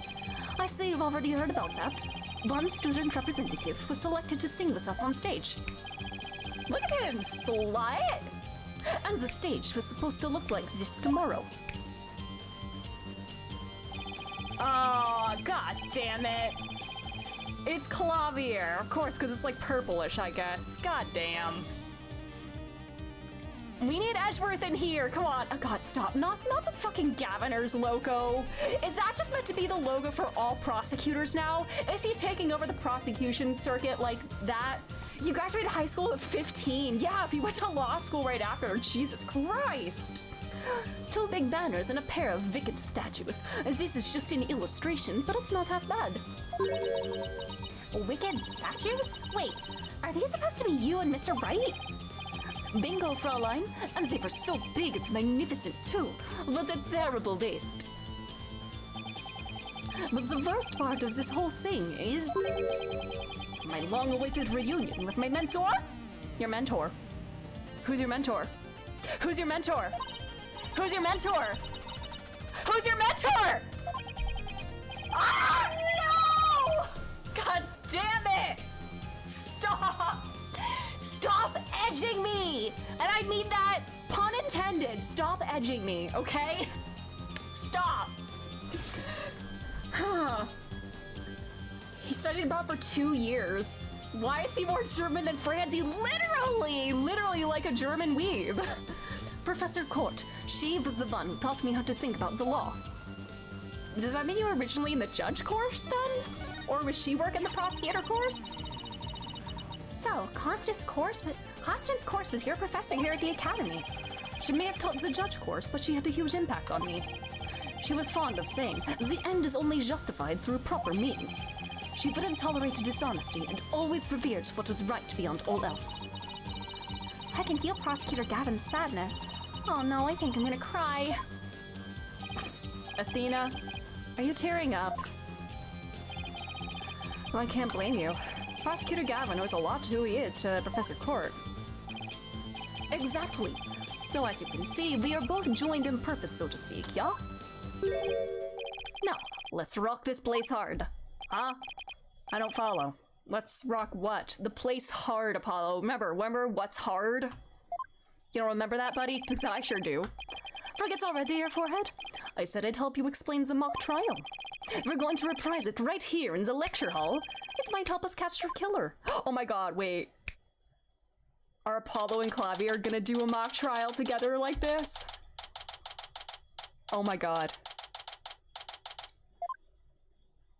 Oh my god. Oh my god. Right, the stage is ready. And you, Larry Forehead, ready to rock? You missed no, the defense is not ready to rock. Apollo just wants to have one normal fucking day of work. You saw the actual mock trial earlier, right? Just relax, you'll do just fine. Besides, we have this script right here. Junie's masterpiece? The one everyone's been talking about? Yeah, and there's only one in existence. I borrowed it, if you will. Now, Fraulein, we'll need you to play the part of defendant and judge, as per the script. Okay, got it. I've only read the case outline so far. I don't know how it actually turns out, so I'll treat this like I'm prosecuting a real case. Don't try to spoil the surprise at the end. You, there, Foreheads, will play the part of a fledgling lawyer, a role you were born to play. I love it! Please, just keep bickering. Athena, oh god, Athena's gonna have the best day ever here. I mean, somebody may be dead, but watching these two is gonna be an experience for her. All the evidence is also here with us. We have everything we need to reprise the mock trial. Très bien. Let's get started. Defendant/judge Athena Sykes is psyched and ready to rock. Court is now in session for our reenactment of the mock trial. Or what I like to call the mock trial. Duh, a double mockery perhaps, but a trial is still a hiccup. Achtung, baby! It's no holds barred. Let's rock! Aw, can we take it easy today? Oh, why are you like all sheepish, buddy? Objection! No! Go all out, buddy, come on. It may be just a mock of the mock, but there's only one way to compete. You play to win. Come on, Apollo. So remember, each time I catch you slacking off, I'm holding you in contempt of court. Great. A judge that voices her own objections and abuses her judicial powers. All right. Now then, Prosecutor Gavin, your opening statement, if you please. You got it, Fraulein Judge? Our case is set in a school very much like this one. The victim, a professor, female. The defendant, an archery club member, also female. Oh me, oh my, I'm innocent! Innocent, I tell you! That's some seriously bad acting, Frau.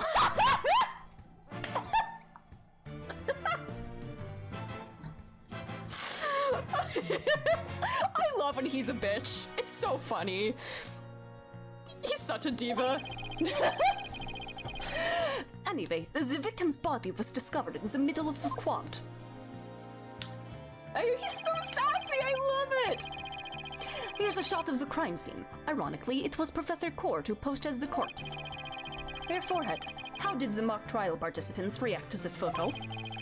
Mr. Newman was surprised what Professor Court was wearing. He reacted with, "Oh, the green sweatsuit." That's not exactly what I would pick to focus on, so why would he care about that? I was thinking that too. Like, wouldn't you have to be dressed more like businessy for court? Ugh, too much of a fledgling to know what's important, that one. In any case, both in the mock trial and in the actual case, Professor Court was wearing a sweatsuit. Moving right along. Hold it! Hey, wait a sec. The body was discovered in the same area as the mock case, although there was a stage. Plus, the murder weapon and arrow and the lack of blood are also the same. That's right, and therein lies the significance of this mock trial. So let's keep rocking it hard, just like that. Alright. Before the crime occurred, the defendant was to meet with the victim in the quad. Let's see here. When I arrived at our meeting place, I found the professor with an arrow in her stomach. But it wasn't me. I didn't kill her. You don't have to ham it up like that, Athena. It's called getting into character, Air Forehead. Don't be such a victim like. I love him. Right. Let's see. Oh yeah, then Hugh said a frail co-ed used a frail co-ed? What? Co-ed? Huh? A frail co-ed used her bare hands to stab her professor with an arrow? I don't think so. What? Is that what he calls female students? Co-eds? What? Huh? At the time of the murder, a male student was seen holding a bow in the archery club room, which has a clear view of the squad. He shot the arrow into the victim before my client even got there. Oh, it's a word for girl, but very old-fashioned. Of course Hugh would say that. Wow. Of course that prick would say that. 9-9 there, Forehead. That faint swagger does not suit you in the least. Ah! Please, I need everybody to gang up on Apollo, please. Order! Order! Order! Especially you, Mr. Justice. Me? But I was just trying to get into it like Mr. Euro Rocker said. Alright. So, the victim was shot from the archery club room before the meeting even took place. Hence, the defendant could not be the killer. That seems to be the defense's assertion. Prosecutor Gavin, do you have any objections? The autopsy report notes that the edges of the victim's wound were unusually ragged. Could such physical trauma possibly result from an arrow shot from a bow? 9. I believe the victim was impaled with the arrow by hand, post-mortem. In short, the real murder weapon was not the arrow at all. When Robin was prosecutor, he had a tough time determining the real murder weapon. Well, he's just a student, a warm-up act, while I am the real deal, the headliner, so to speak. Man, he has to dunk on the kid.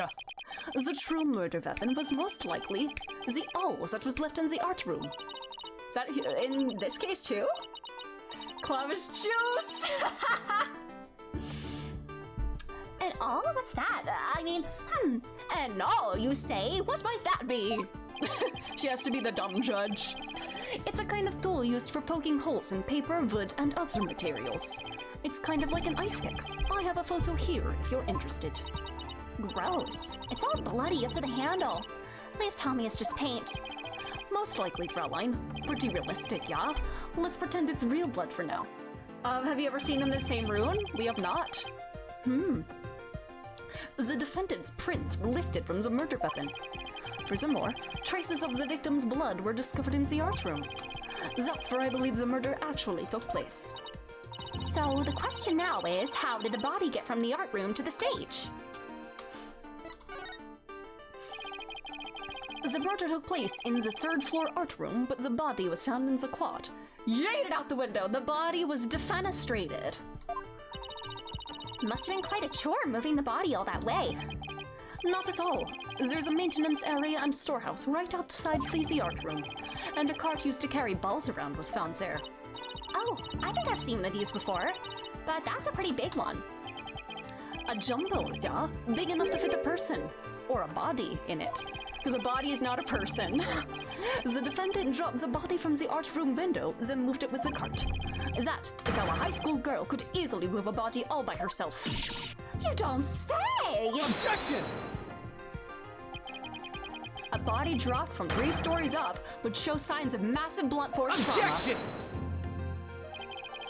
That may be true, but we'll fail to account for the large high jump methods. Where? You're just throwing shit out, buddy. A body dropped onto such a mat would show no signs of blunt force trauma, and the mat was not there. Yikes. It's almost scary how similar this whole case is to the mock trial proceedings. I mean, you could go back down and then get the mat, but I don't know. Quite the crafty killer. In an attempt to cast suspicion on the archery club, they moved the body to the quad, where it would be an easy shot from the club room. Then the killer faked the murder weapon by inserting an arrow into the all stab wound. Sounds like he has only high praise for Junie's script. Aw, she can make it as a screenwriter or something. Was there any further arguments from the defense? Nope. It seemed like the teacher was playing the judge was satisfied too. Time for the finale then. Your verdict, if you please, Fraulein Judge. Uh-huh. Oh, right, that's me. Very well. This court finds the defendant, Juniper Woods. Wait a second. Even if this is just a mock trial of a mock trial, I don't want to declare Junie guilty. Yeah, perhaps that's not such a good idea. Let's end our mock trial here. Okay, slut. Besides, it's about time I get back to my investigation. Thanks, you two. Our little run through the mock trial cleared up quite a few things. Alrighty. Only one copy. Done, baby! The prosecution's already got a witness sized up too. That was quick. Prosecutor Blackwell's almost too good. You're sure in a hopeful mood today, Prosecutor Gavin. Rare, okay. Let's see. Facts about the case? Alright.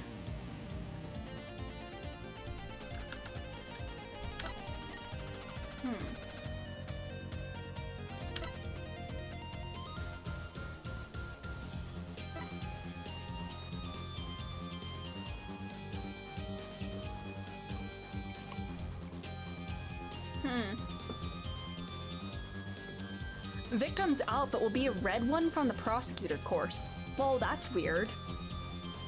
The mock my trial goes out to all the bitches who suck at poker. Yeah, baby. Amazing. Red one, huh? Well, that's not right. That's certainly going to be a contradiction we point out at some point. Why are you helping us? Well, like I said, I just want to catch whoever killed Professor Court. And there's no reason for me start butting heads with you two. Why are you flipping your hair in front of that man? Anyway, I won't say goodbye, as I'm sure I'll be seeing you later. I'll see you later after work, Apollo. Air forehead. I always thought prosecutors were all a rather scary bunch. But Prosecutor Gavin seems pretty nice. Yeah, He's not so bad as prosecutors go. Aww. Aww, you really like him. We should get back to investigating too. We don't have nearly enough information yet. And we also have to tell Mr. Wright that we accepted Junie's case. Right. Looks like we have our work cut out for us. Alright, I'll see you later. Maybe over dinner or something, airport head. Who knows? True! Badge. Oh nice, your attorney's badge. That's the first thing you want to present when you meet someone new. Yep. They know. Aware. I heard that's what all the lawyers do. You heard that? From whom? Who else? Mr. Wright. Just remember, your badge comes first. So true. See, Athena? Check it out. This is my attorney's badge. Oh, that's so intense. I want to present mine like that too. I love that so much. Yes, nice one, Athena. Keep it up. Practice your... I don't care if it's totally unrelated to the case, or just plain annoying, or even embarrassing. Just keep presenting evidence without any regard for others. That's the first step towards becoming a successful trial lawyer. Leave it to me. I'll present one case after another and then another. We're gonna keep going. We'll go through all of them. The mock trial was quite the heat of battle. Mr. Wright didn't even hear me when I said I wanted to see it. That was so unfair. You should have done rock, paper, scissors to decide who got to watch. I know I would have totally beaten you.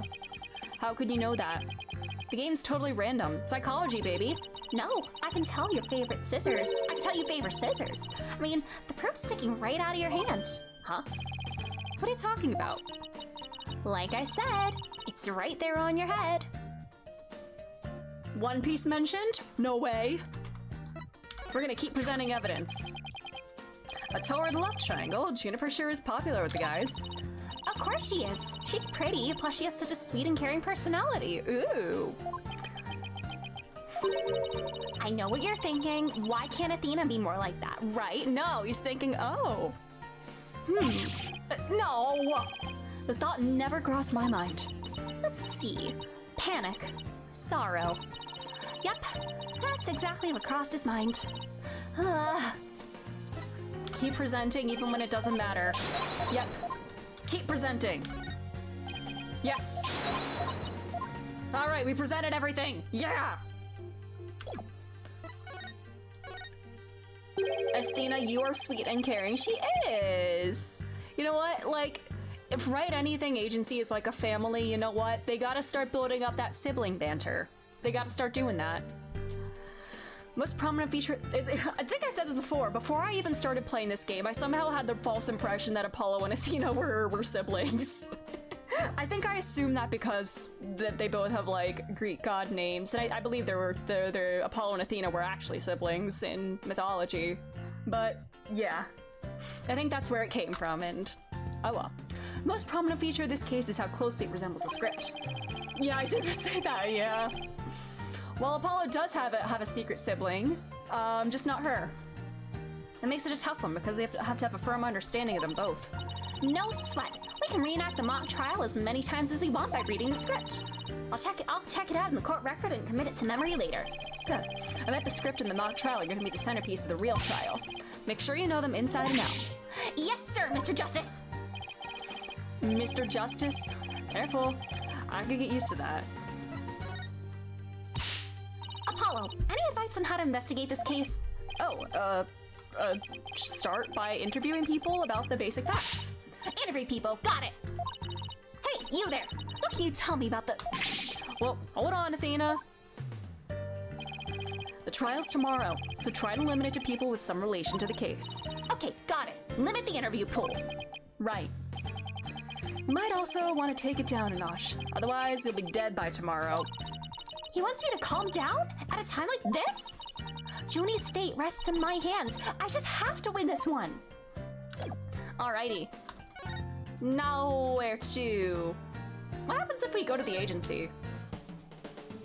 Oh, Trucy, hi! What's up, bestie? A school festival? Why don't you take me with you? Oh, only Mr. Wright was officially invited. Apollo and I were just tagging along, but we are lawyers after all. Well, my magic act would have made a great warm-up for the mock trial. They'd have seen how even the most crucial evidence could vanish in the blink of an eye. That's probably precisely why Mr. Wright didn't invite you. Athena, don't you think the Write Anything agency has about run its course? What do you mean?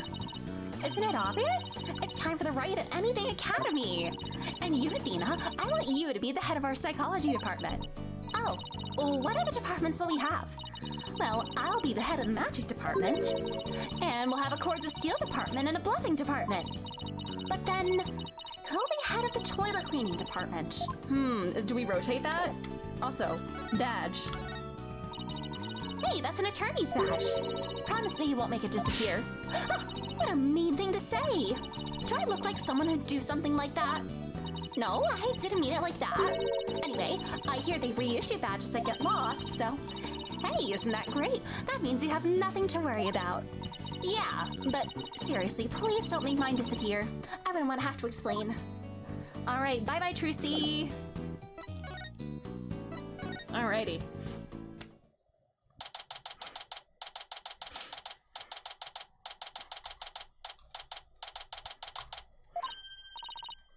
Oh, Mr. Wright.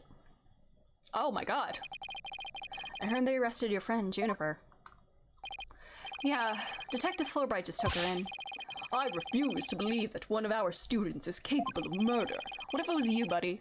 We must prove her innocence by any means necessary. The end justifies the means. That's the opposite of what Miss Court would want. What do you mean the end justifies the means? I, Professor Means, always say what I mean, and I mean what I say by all means. Here at our esteemed academy, we train our students to produce meaningful results. Oh. Okay, you're one of those schools. You believe in Juniper's innocence, do you not? Of course I do. Junie wouldn't even hurt a fly. Precisely. We have justice on our side. The only other things we need are results. You want to make the school look good, huh? It is the height of folly to endanger your client by failing to pursue all means possible. I like to see a game where Athena's the lead on cases and Franziska's the main prosecutor. That would be so cool. I miss Franzi. Sure, I want to prove her innocence, but I don't like the sound of that the end justifies the means part. Is that why Courtney was assassinated? Maybe by you, because you didn't like that she doesn't believe the end always justifies the means? Well, you are still young and idealistic. It's no wonder you fail to see the wisdom therein. There is but one thing to do now. I must personally take up Juniper's defense. Too bad, buddy, it's already... You're gonna take her case, Professor Means? I may be a professor, but I am still licensed to practice law. In fact, I have even battled Professor Court in court. No kidding? So you guys are rivals or something? Rivals! No, nothing of the sort. Yes, nothing homoerotic there. She was an esteemed colleague at the academy and in court. You see, both Professor Court and I graduated from this academy at the top of our class. Hell, I bet they both used to really bring it. Now, if you'd excuse me, I had best go discuss the case with Juniper. Professor Means, please wait. I didn't want to say anything, but Apollo and I already agreed to take her case. It's true. Juniper's counting on us to prove her innocence. Really now, you two? And when were you planning on telling me? Sorry, boss. I know we should have asked first, but... Relax. Your friend was just hauled away in front of your eyes. Sometimes you just have to make snap decisions. And I think you made the right one. Yeah, defending your childhood friend. That was your first case too, Phoenix? How wonderful. Very well, Athena Sykes. Let me ask you just one thing. Next, Apollo's space friend is gonna be our defendant, because every defense attorney has to defend their childhood friend. So, maybe next case, Apollo's space friend is the defendant. As a lawyer, what is it that you treasure beyond all else? That's an easy one, Professor. Seeking justice for my clients. What a wonderful answer! You get a gold star. Juniper must be overjoyed to have a friend such as you. As her professor, I too shall do whatever I may to help her. Does that include forging evidence and being a general shitbag?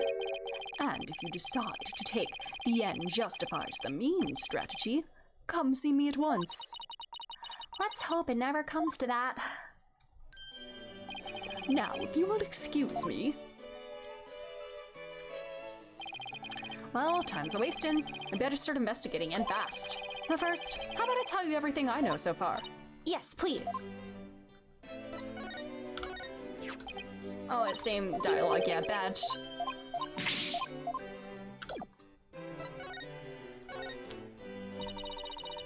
Have you learned anything new about the case?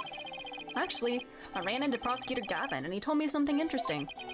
Seems the murder took place in the art room. There's traces of a large pool of blood there.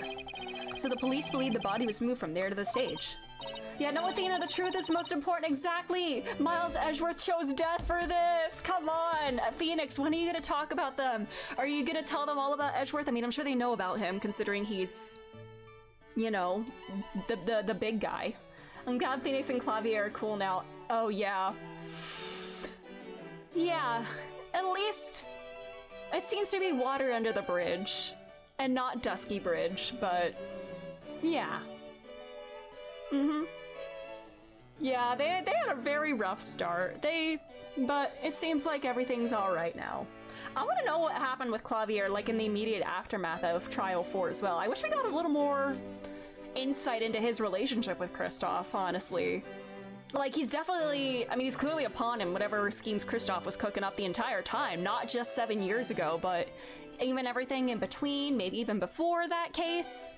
I want to know what their, like, whole relationship was throughout their whole lives. I want more details! Capcom, please! Feed me! The police are searching the art room, but whether they'll find anything, well... Well, what? Come to think of it... Let's do our own crime scene investigation before it gets too crowded around here. Huh? Are we even allowed to do that? It's no big deal, as long as we leave it exactly like we found it. Plus... Oh, never mind. Yeah. Plus the detectives suck. That's what you were gonna say. Now, where was I again? But there's really no need to talk about it right here, right now. I want you two to find out for yourselves. Alright. So, were you shocked by your conversation with Professor Means? Oh, I guess so. Actually, that was pretty shocking. The dark age of the law.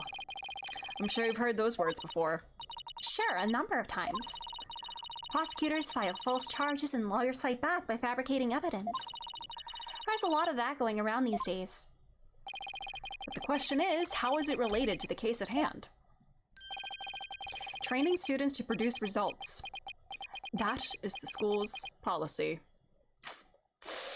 I do not like the sound of that. It's all about the results and the you know, it's prestige for the school to make the school look good.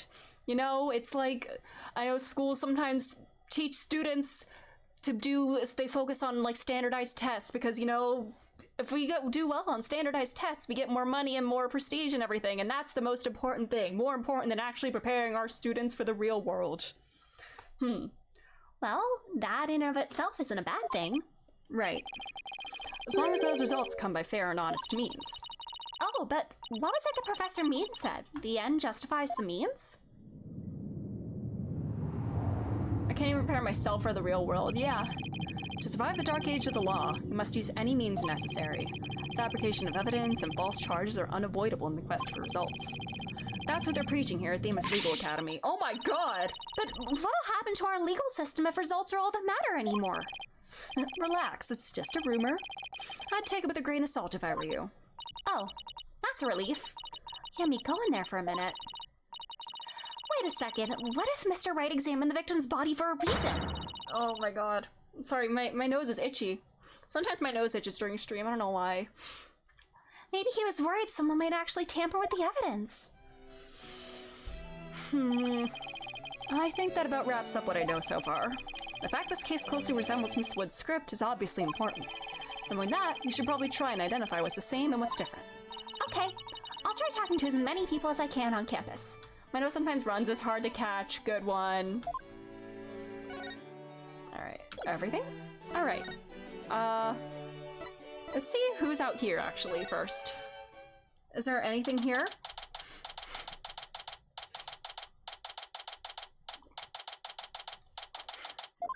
The body's gone.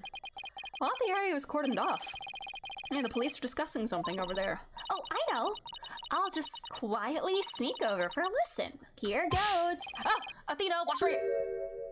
Box. Huh? I am the box ghost! Ouch! Who's in the box? Who put this stupid box here? Wait. Apollo! This box. There's What now? there's someone or something inside. Don't let it be a snake! I am the box ghosts! Oh my god. You have to be a little shit, don't you? Oh. Panda ink turns white to black, hands off, fragile, this side up. You morons just blew my cover. Oh, is that Junie? Wait, no. Junie was arrested. There really is someone inside. That someone is me, Miriam Scuttlebutt, and I'm a senior in the judge course. What's with the box? It's the fate of we who live in the shadows. There's a very good reason why none may see my face by the light of day. She has a ring. Okay, wait, if you're taking the judge course, did you write a mock trial script too? She has, oh no, those are bandages. You really want to see my script that bad? Well, you better watch out. Read it without my permission, and you'll wish you hadn't. Who cares? I'm sure I was rejected for a good reason. Jesus. Badge. If you want to give me a present, slip it through a hole in my box. Oh, or if it's too big, you can open the top and give me it that way. So, which is it gonna be? Either way creeps me out. Alrighty. Oh, so you're studying to be a judge too? You must be classmates with Juniper. Are you a friend of hers? Juniper? Sure, she's my friend. That's why I'm gathering info. Now, tell me all you know. You know, for tomorrow's trial. For tomorrow's trial? What are you talking about? I'm going to take the stand, naturally. So, the witness for the prosecution is some weirdo in a cardboard box? This disguise is how I get my scoops. But you're right, it's me. How is the box itself sweating? So tell me everything you know for Juniper's sake. Wait a second, Miriam. Repeat what you just said. A lawyer with brains as bad as his ears. Oh, I clicked too close. Yeah. I'm taking the stand tomorrow. Tell me everything you know for Juniper's sake. Clear enough for you this time? Bracelet time, yep, I was thinking. I thought so. Athena, my bracelet's reacting. Really? That means a lie already? That was quick.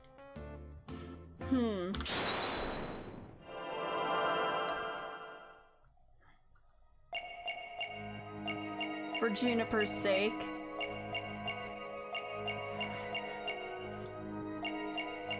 Alright. I'm guessing it's not for Juniper's sake. She's sweating there. Well, she was sweating there before.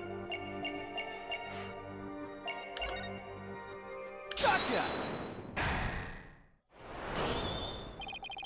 That's strange. You suddenly tightened your grip when you said, for Juniper's sake. It's like you subconsciously tensed up because you're lying. What are you talking about? When did I ever lie? Okay then, let me ask you this.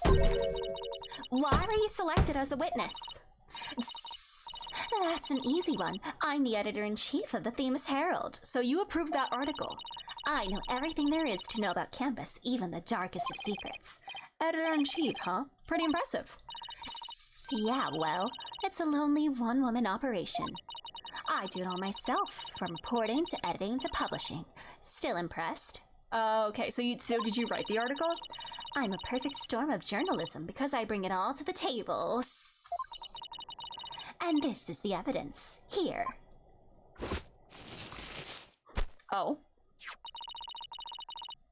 An extra edition of the Themis Herald, published to coincide with the mock trial. Alrighty.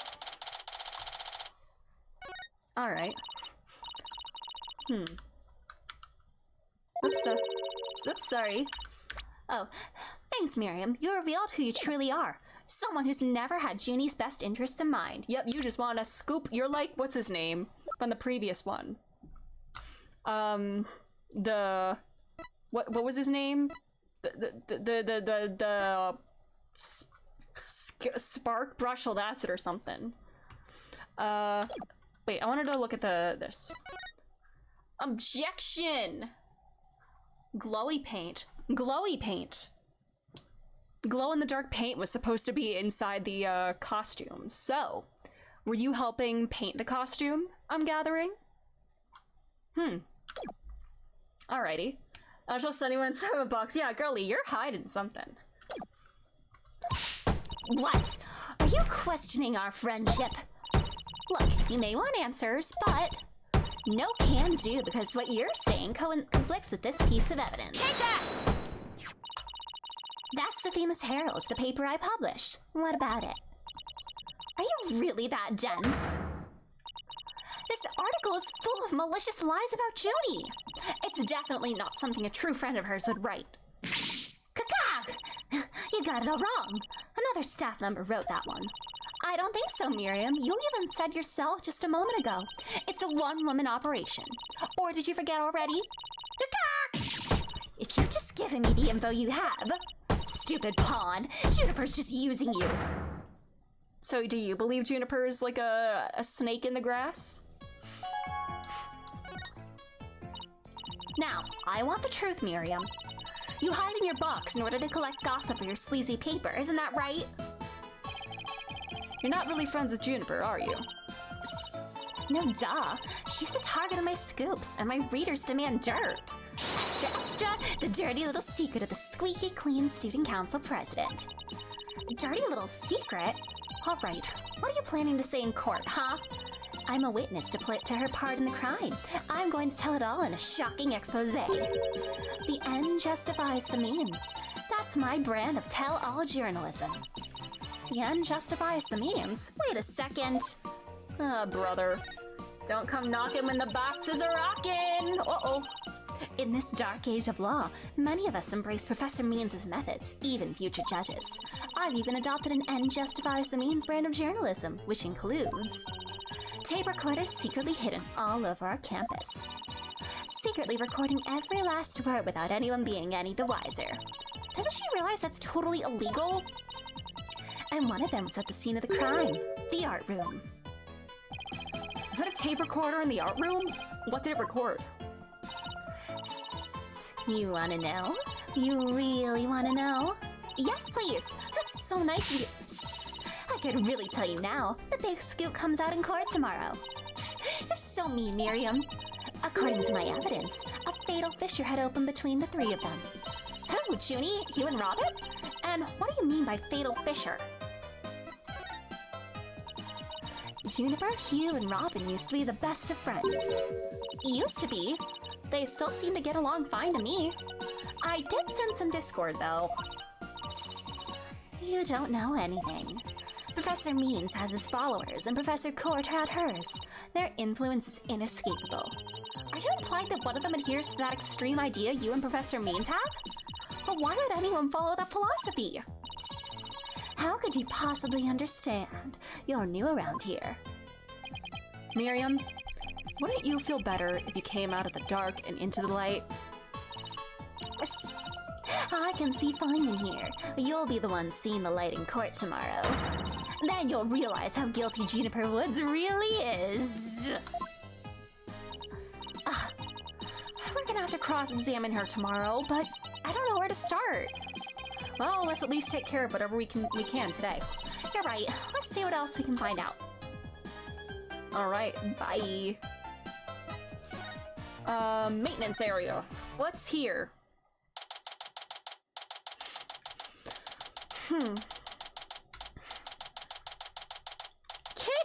Oh, hi, Kitty. Can I give you pets? So this is the maintenance area. Let's see. During the mock trial, Prosecutor Gavin said that the art room is right above here on the 3rd floor. and that the body was dropped from there onto a high jump mat from the storehouse. Right. And then he claimed that the body was transported to the stage in a ball cart. And then there's someone else here. Hey, it's Robin! You scared the crud out of me! It's right back at you! So, what are you doing out here? I'm working out so I can become strong enough to save Juniper! But I'm so worked up! My training brace is almost breaking at the seams! Oh, right. The girl you like got arrested, so you're psyching yourself up to rescue her? Yes, because I'm the manliest of manly men! That's why I work out with my manly brace! Except that I hear some discord in that manliest of men's voice of yours. I don't mean to be rude, but can't you talk without shouting Apollo?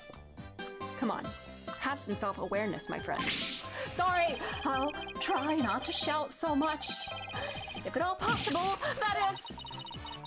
Which is not at all possible by the sound of it. So do you mind if I ask you some questions as Junie's lawyer? No problem, ask away! Keep them coming, man! Ouch, my ears ache already. I have a badge. Woo! Check out your badge! What do you think? Nice and shiny, huh? Yeah! Awesome! It's awesome! If the plating ever starts to peel or it gets all bent up, let me fix it up for you. Really? Thanks. No problemo. I'll have some primo clay and glaze at the ready, just in case! Wait, what does clay have to do with my badge? Are you an artist? I mean, you had glowy paint on your hands and, like, you know, you got paint stains on your outfit. Do you do art? Robin, could you tell me a little more about yourself? You want to know about me? I'm a second-rate member of the Fine Arts Club! The Fine Arts Club? Looks like broken pottery or plaster. Maybe this is the source of the noise we heard. There were supposedly 2 statues on the stage. Aw, did he make them? Aw. Seem to recall hearing that a co-ed from the Fine Art Club made them. 2 big banners and a pair of wicked statues. This is just an illustration, but it's not half bad. Wicked statues? Wait, are these supposed to be you and Mr. Wright? Bingo, Fraulein, and they were so big and magnificent too. What a terrible waste. Say, did you create those fit statues by any chance? You bet I did! Both of them! Put my blood, sweat, and tears into those things, man! Must have been terrible seeing them all smashed up like that. Nah, I couldn't face Professor Court if I let something like that get me down. What do you mean? Professor Court was the Fine Arts Club advisor! She was all about truth and beauty, man! She always said, the only good result is the truth! That, and only lawyers who seek the truth through legitimate means produce worthwhile results! Yes, I'm totally on your guys' side. She must have been an incredible woman. Yeesh, you call me loud when I practice my chords of steel. Oh man! Why do I have to take the prosecutor course? I mean, how am I supposed to save Juniper if I'm starting to be a prosecutor? Don't worry, I'll clear Junie's name, you'll see. The 3 of us had a dream. We swore we'd make it happen together. Prosecutor, lawyer, judge. The 3 of us would hold fair and honest trials. The dark age of the law? Ha! We were gonna put a nail in its coffin, man! Wow, you guys swear to do that? But no! The stupid school rule had to ruin it! School rule? Which one? Anyone with a prior conviction, no matter how minor the offense, they won't be allowed to graduate from the stupid holier-than-thou school!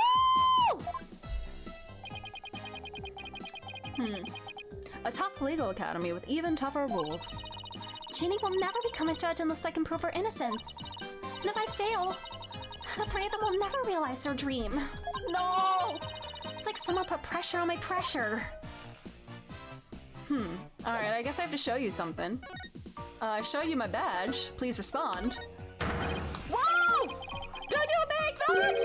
I'll be fired in the kiln for you. Just give it to me, I'll take care of the rest. I think I'll pass on the kiln firing this time. Oh, dodged a bullet there. This? Ah, the paper! So, Robin, is this article true? The author of that article has been gunning for the 3 of us for some reason. It's been nothing but trashy articles like this as long as I can remember. Maybe the author just wants your attention. No way, man! The venom in those articles is way beyond that. I wonder. Is this... Whoa! Deja vu, man! good! It's like it can almost taste my near victory again! But no! The final showdown was canceled because of that murder! This topic sure seems to strike a raw nerve. How about it doesn't come between you guys? You kidding? Our friendship! It's like a diamond, only tougher, because diamond is unbreakable! We're gonna have a 1999 bizarre summer, but now we can't because Judy's been arrested! It's like a powder keg before a spark! It's like the calm before the storm! In other words, it's under a lot of pressure and ready to blow at any moment. Script?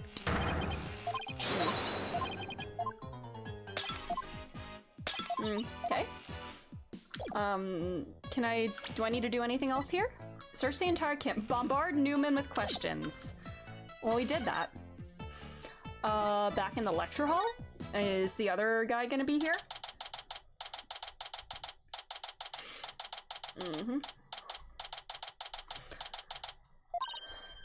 Look, there's Hugh!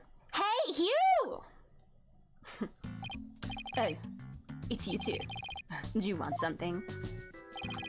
Did you find anything? You said we're gonna do some investigating of your own.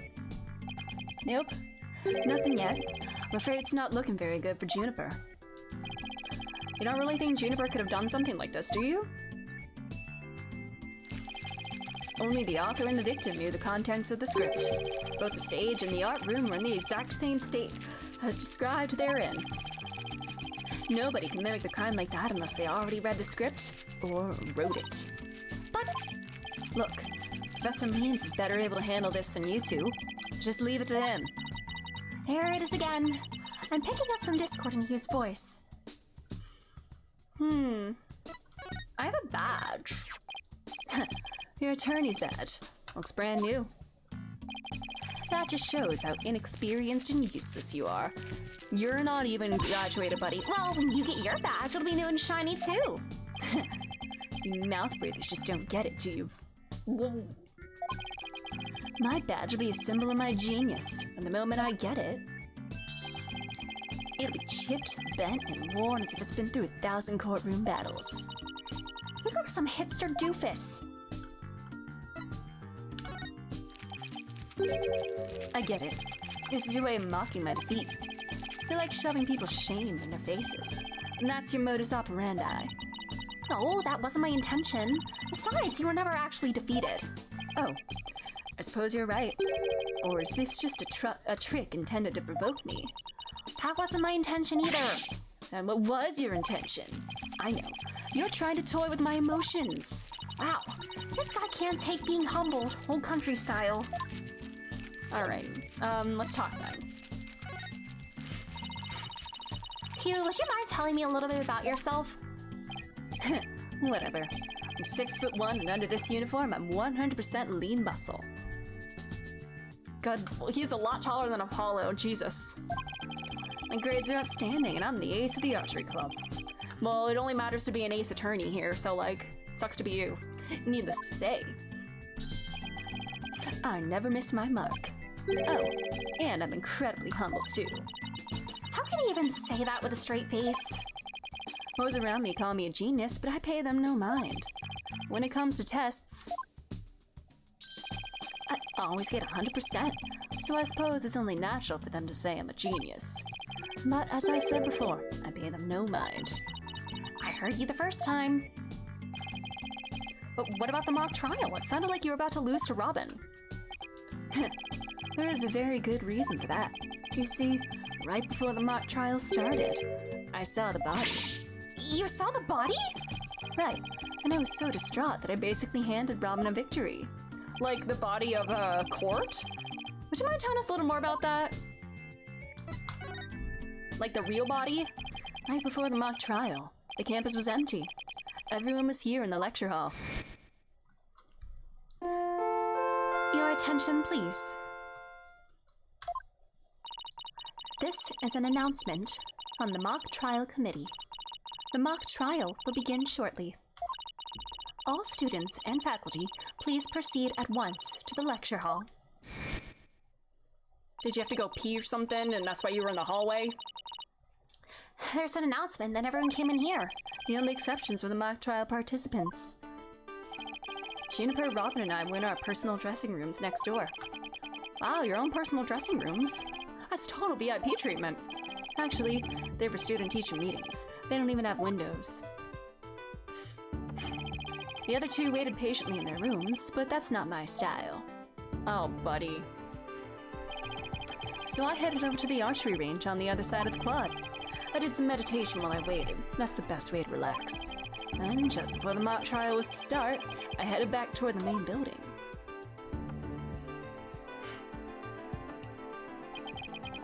As I walked across the quad, I passed in front of the stage.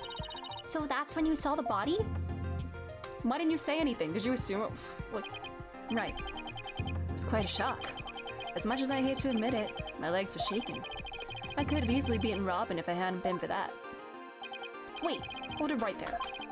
You went through with the mock trial even though you had just discovered a body? Why didn't you tell anyone? I mean, we're talking about someone getting killed here.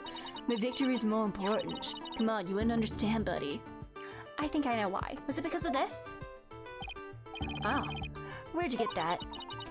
So this article in the Themis Herald is true. The winner of the mock trial will get to make his confession to Junie. Doesn't Junie already know if, like, this kind of thing is already going around? Right. If I reported the body I found, the whole thing would be called off. He really wanted to win that bad? Bad enough to ignore a dead body? Sorry, but that's not normal. Or could their love for Junie really be that strong? Thanks for sharing that important piece of information with us. It may prove useful at tomorrow's trial. Good, because that's all I have to say about the matter. Thanks, and don't worry, we'll prove Juniper's innocence, you see. I can't say you two inspire much confidence. Okay, Athena, what next? Well, I think I've talked to everyone who is somehow linked to the case. Okay, maybe it's about time we wrapped up our investigation. Oh wait, we haven't met with Junie yet. Yeah, you're right. Let's head over to the detention center. Bye!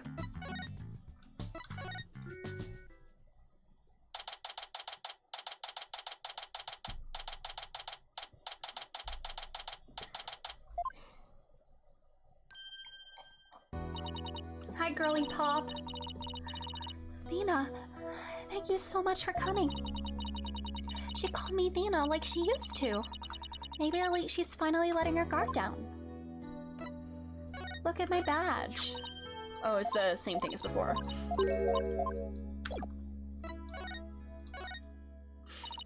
Junie, the crime's unfolding exactly like your script. Any idea what's going on here? We wanted to make it fair, so the script was kept secret until the day of the mock trial. And the only people who knew the details were Professor Court and I. Nothing we haven't heard already so far. However... Yes? Oh, what is it, Junie? Well, there was this one article in the school paper. You mean this one? It's more like a tabloid piece than a newspaper article if you ask me.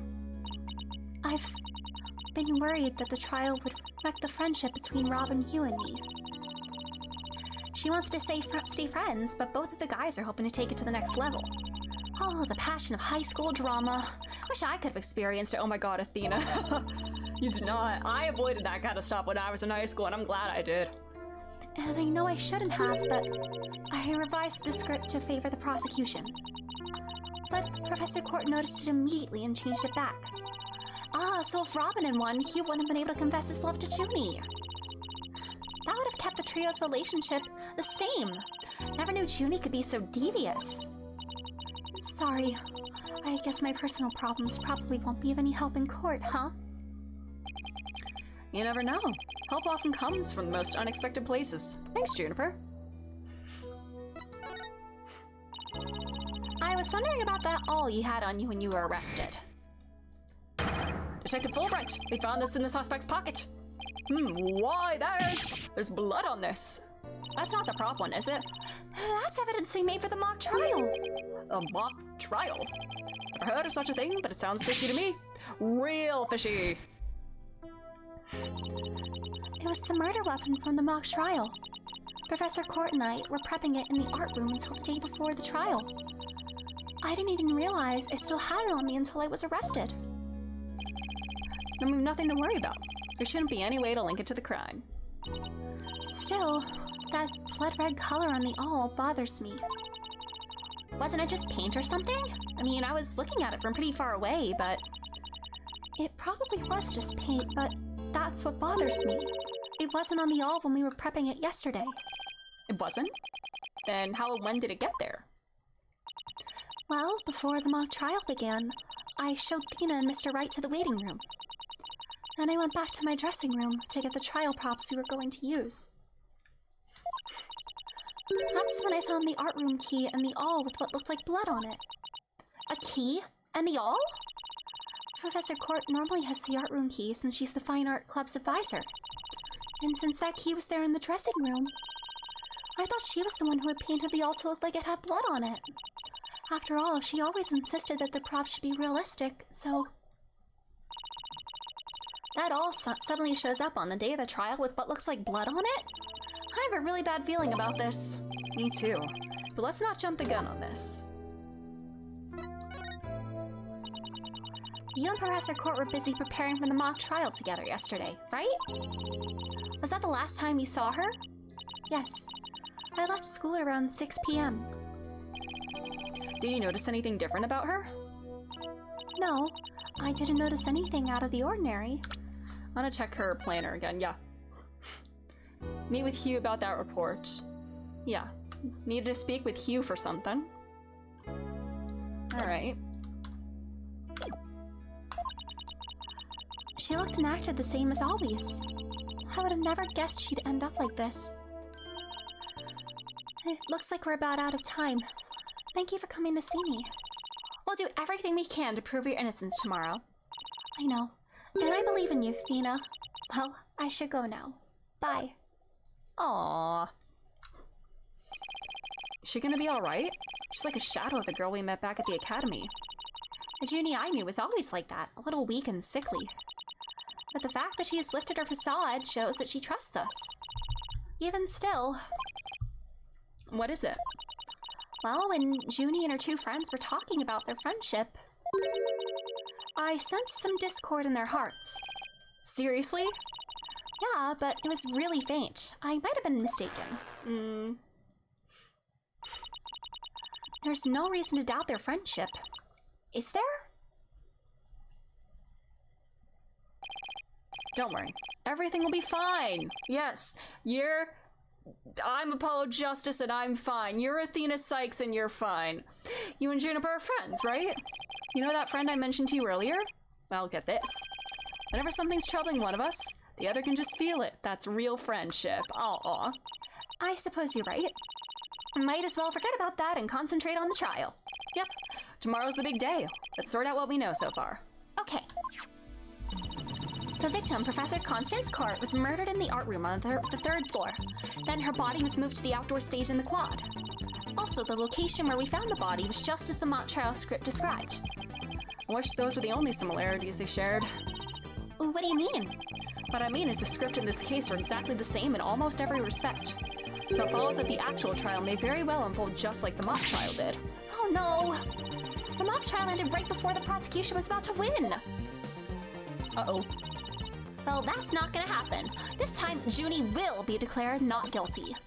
Of course, I intend to get our results the honest way. We can do this. We'll be fine! After all, I have Apollo and he's the king of being fine! Exactly! So true! Alright, trial time, baby!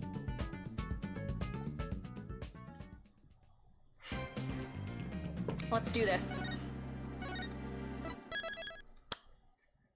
Alrighty. Let's keep going. October 25th. Alright.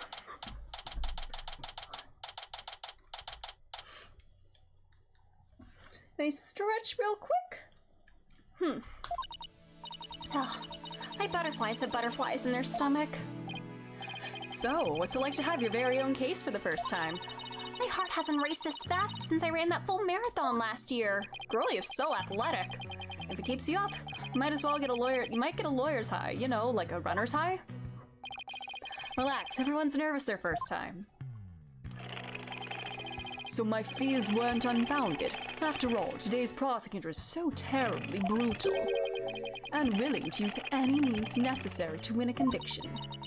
There's that the end justifies the means concept again. Now that it has come to this, we have no choice but to fight fire with fire.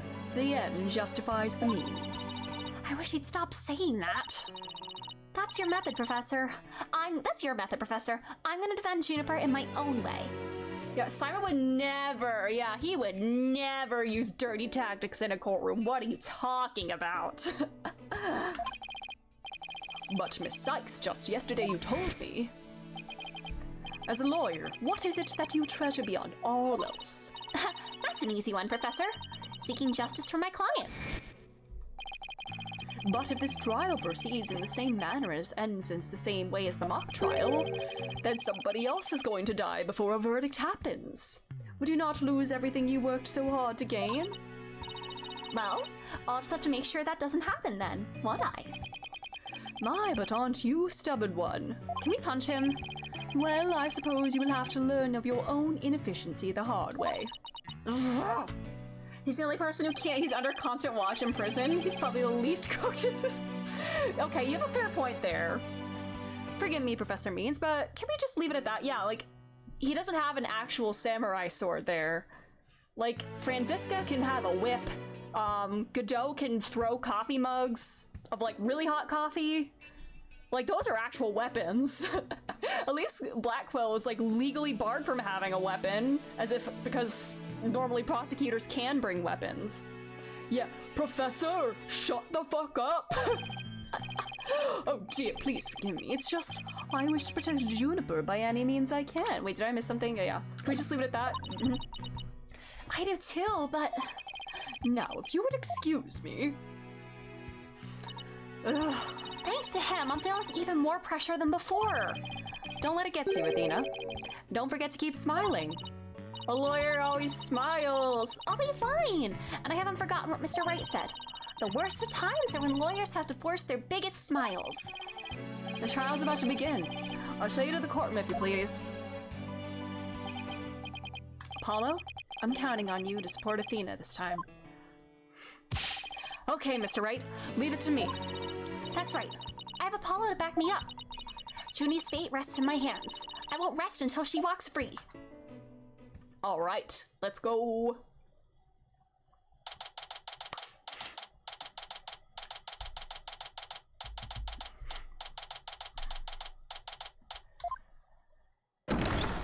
Court time, let's go. They swap places. Hello, Taka. Court is now in session for the trial of Juniper Woods. Athena Sykes, defense team leader, is ready, Your Honor. That didn't sound very confident. You sure you're okay? I'll be fine. Your boldness. I know. As usual, you want me to deliver the opening statement? Ah! This case is crystal clear. I see no need to explicate it any further. Now, summon the witness. Phoenix Sweeney saw the all. Can it fuck me? Stop! I think that would be very painful. Eyes. Is there something the matter? Please do share your boldness. Whatever gave you that idea? Bailiff, please call our first witness. Could Taka be considered a weapon? Maybe he can do things in court. And now we don't even get an opening statement? Jesus. Hello, Bobbert. Detective Fulbright. He and Prosecutor Blackwell become quite the team.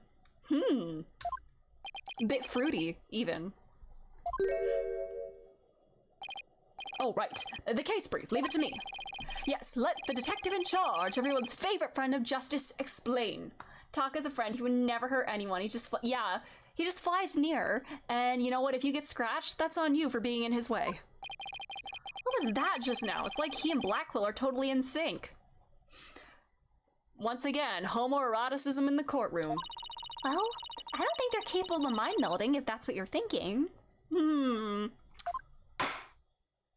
All right, Detective Fulbright, would you please explain the case to the court? Professor Court's body was discovered on October 24th at approximately 2:30 p.m. She was murdered, but that's all I have here. The victim's blood and the defendant's prints were both discovered on it. Okay, so it is actual blood. Uh-oh. Autopsy report. He's like a carrier pigeon. Okay. All right. 6 and 8 p.m. Oh boy. Hold on. Alright, so she had been dead for a while. Blood loss due to a stab wound to the side of the body. Marks indicate wrists may have been bound. No other visible damage, but the stab wound was very rough. Alright. That was after Junie left school though, right? I mean, according to her. Huh, that bird can deliver evidence too? Blackwell has him trained well. Maybe Blackwell should train it not to mess up people's hair while he's at it. Wait, if he gets tangled in those spikes, then, Fulbright literally put a shock collar on Simon, so how good can the ship really be? Well, fair. Moving right along. The body was discovered on the outdoor stage, although no blood was found there. However, we detected traces of a massive amount of blood in the third floor art room. In short, the murder took place in the art room.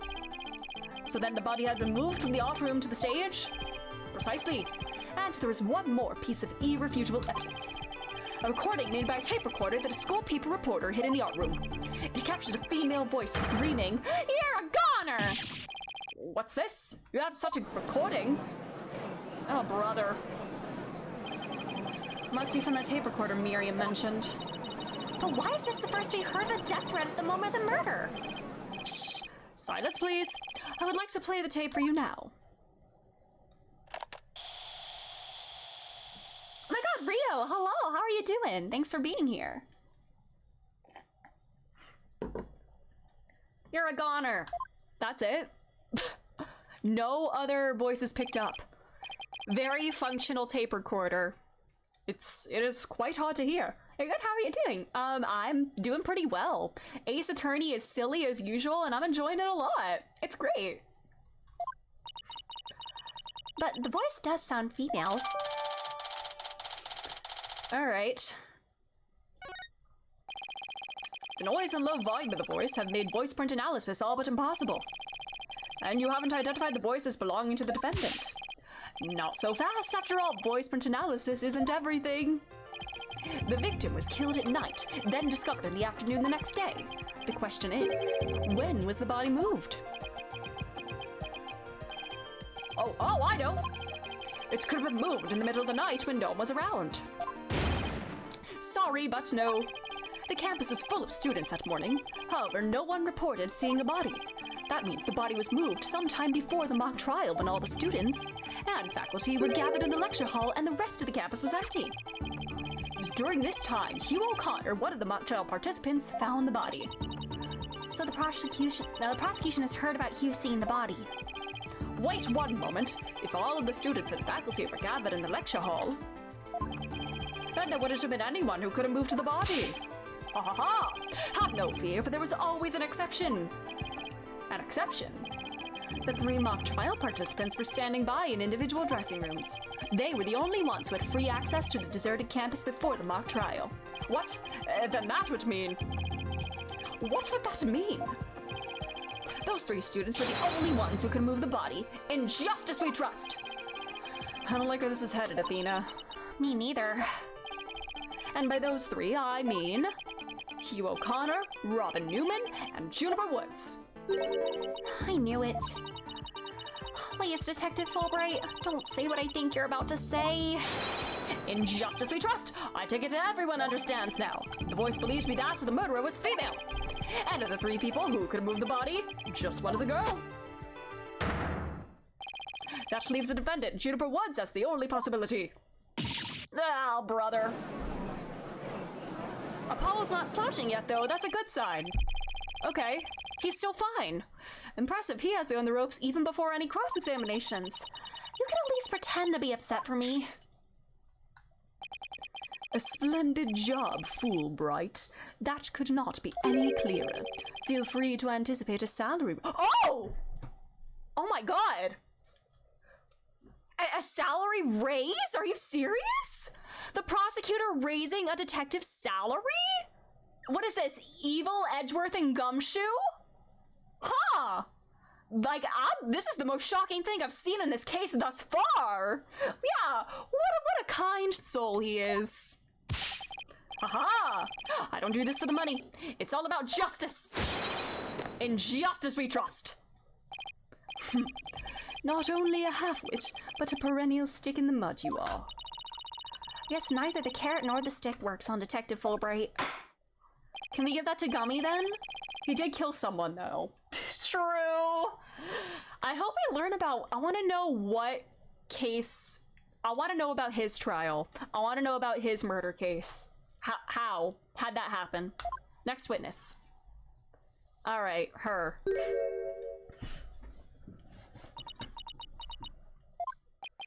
So, our first witness is a cardboard box? I can fix him. Ah!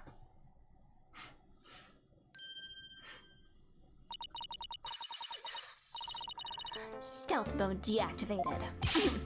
Oh my, the box has hands. Me when I'm fighting a box and it's punching me. The box has hands. Smiley, Your Honors. What the dickens? I've just had my picture taken. Miriam Scuttlebutt, senior at the Legal Academy. I'm a reporter on the Justice course. Or the Judge course. Juniper's been a bad, bad girl. I'll tell you all about her crimes. Might I ask whether you could come out of that box? How will I get any more scoops if I blow my cover? So the answer is no. After all, covert action is an undercover reporter's bread and butter. He'd even smile. I know, what a foolishly fool man! But testimony from a faceless witness is highly irregular. I mean, we did have a little walkie-talkie on the stand once, so that was kind of a faceless witness. A former ninja I met in the clink said exposing those who work in the shadows is to pass the death sentence upon them. Oh my, I never thought of it that way. I mean, we did kind of have this thing last case, you know, removing the mask is worse than death for wrestlers, and maybe it's the same for her. Very well, if it would spare a life, I'll make a special exception this time. A former ninja in prison? Holy Shinto! How can the judge believe this load of crock? Now your testimony, please. Oh, but take care not to reveal your face. Adjutant, like, Your Honor, the Zodiac Killer would like to testify, but he has nothing to do with the case. You gotta trust me! Oh, brother. The murder happened exactly like Juniper's mock trial script. Up until the mock trial began, only Professor Court and Juniper knew the script's content. But Professor Court's sudden decision not to use the script sparked Juniper's murderous rage. Juniper has to be the killer. She has a motive, and the murder is just like her script. The murder was just like script. Could such a thing be true?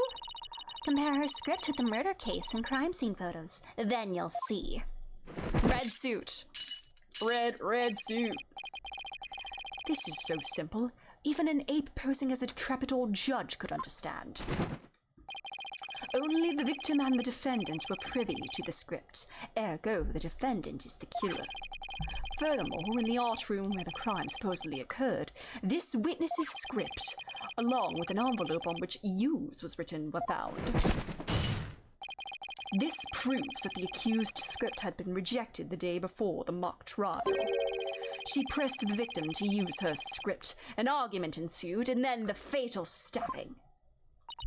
Oh, that makes perfect sense. What now? Prosecutor Blackwell has all his ducks lined up in a row. He's really on a roll now. Oh, he's like a pit bull once it sinks its teeth into you. How dare she? My script had it all. A bum rap and phony evidence. Grudges and betrayals. I trust the defense is ready to cross-examine the witness. No problem. I mean, yes, I'm ready, I think. Time to find a hole in her testimony and unbox the truth. I've seen it done over and over. I know I can do this. All right.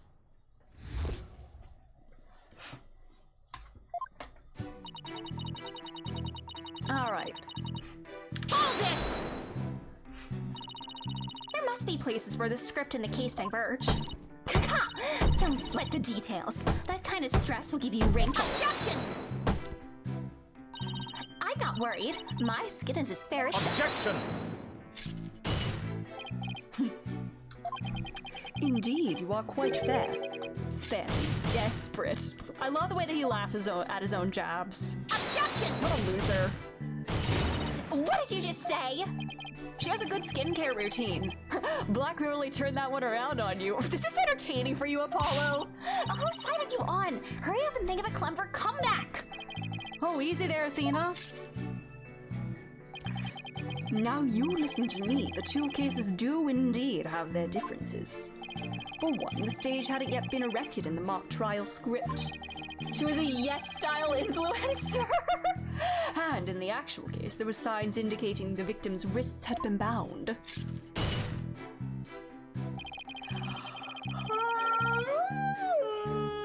Sorry, but such differences pale in comparison to the host of similarities.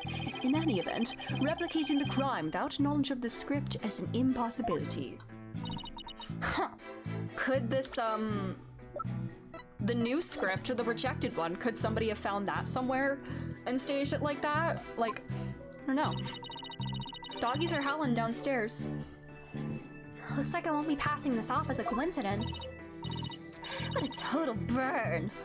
Try again, why don't you, Pawn of Woods? Alright. Hold it! Somebody could have stolen a peek beforehand. Psst, I don't think so. I mean, I tried any number of times. Shame on you, Miriam. But that crafty she-devil Juniper has eyes in the back of her head. What chance does your average person have if an undercover reporter like me failed? Interesting point. Still, Miss Scuttlebutt, won't you get in trouble later for admitting to such underhanded tactics? Why you? I plead entrapment. How is you blurting out your own crime entrapment? Caw-caw! But you haven't scooped me yet. They were all set to use Juniper's script.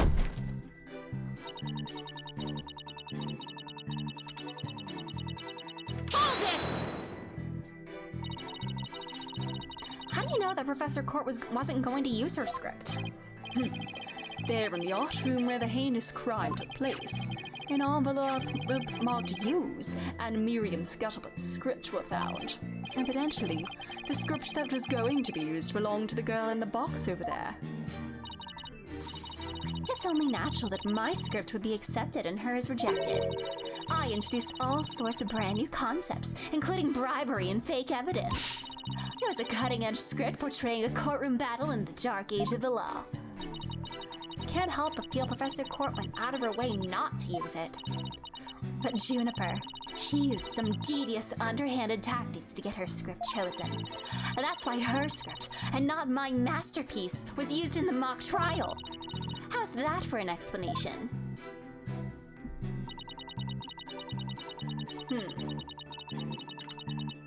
Hold it! Anyone who saw the mock trial could have recreated the crime. After they saw the mock trial, they could have easily staged the body just like this. Objection! I mean, the mock trial was happening at the same time, so... Weary is the trial which pits Hawk against Canary. Objection! What did you just say? If he's so weary, he should try humping less. I mean, that saves some energy. This is no time for jokes, Apollo. You just called me a canary. Don't let him get to you. At least canaries pick up on things quickly, just like you. I shan't repeat myself, so listen carefully, Sykes-Dono. Hugh O'Connor discovered the body before the mock trial even began. How could one stage the body as it is in the script before anyone knew its contents? That's right. Do you even fathom the intricacies that go into staging a crime scene? No, I think not. You have the rudimentary mind of an elementary school child. Elementary school? He put his testimony through his attorney Athena Sykes for the loop. The perfect caption. How marvelous. A photo in the newspaper is just the thing to boost your brand. And a school paper? Seriously? I believe you pressed the witness more than enough, Miss Sykes. Now do you see how clear-cut my case is? Take it now, and in that fair, desperate mind of yours. Etch it deep so you may never forget. No. No! Ugh. Even my arguments get thrown back in my face. I wasn't supposed to be like this. What am I gonna do? Athena, you should just about have all the answers you've been looking for now. Huh? Think about it this way. If the killer knew the details of the mock trial, would they really commit the crime in the exact same way? I don't follow. Try to place yourself in the killer's shoes. I bet you'll discover an inconsistency if you do. Ah, I get it. Thanks, Apollo. Miss Scuttlebutt, just so we're clear, you're claiming that the killer intentionally made the crime scene look just as it was in the script. And that is beyond the shadow of a doubt, not a coincidence. Is that correct? No, duh. After all, it's just more evidence of Juniper's evil she-devil ways. Objection! Caca! What'd I say? Our client made the crime scene look just like the script, something known only to her. That would be not just foolhardy, but completely irrational. What do you mean? Yes, Miss Sykes. Please tell this court what you mean by irrational.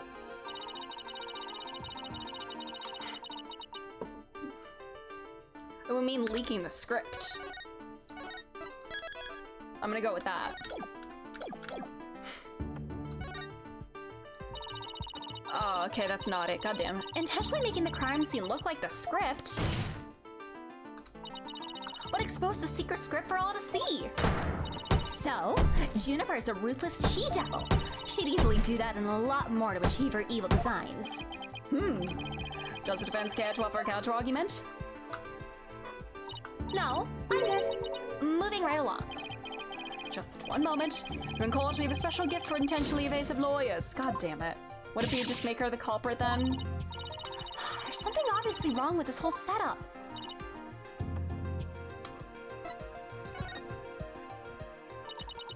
The murder scene was the same as it was in the mock trial script. That in and of itself is irrational. What's wrong with them being the same? Yes, Miss Sykes, care to explain what you mean?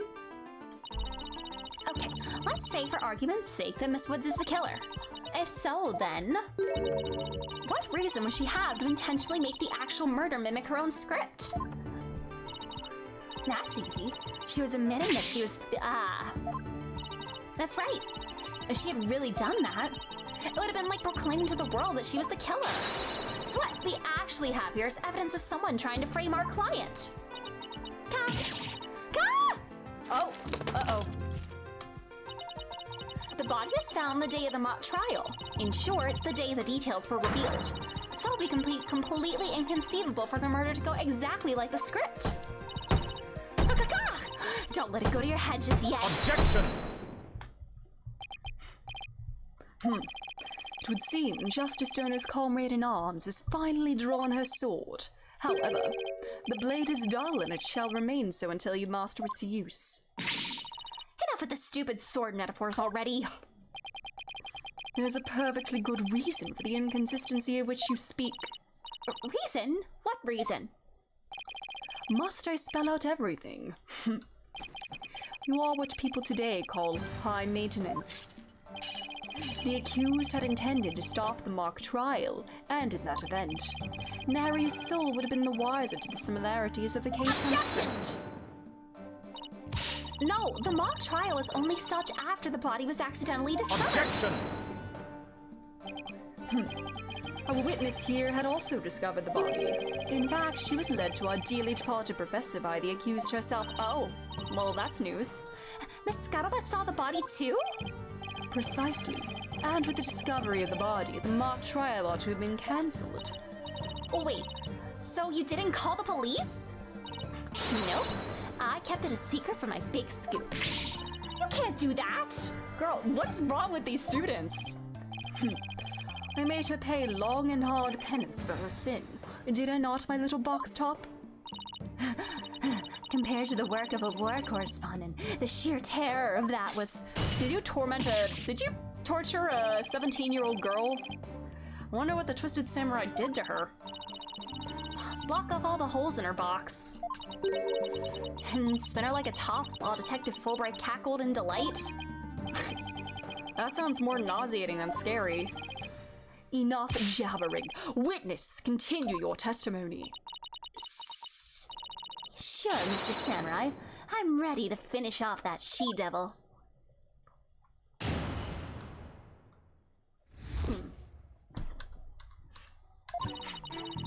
I snuck into Juniper's dressing room while everyone was in the lecture hall.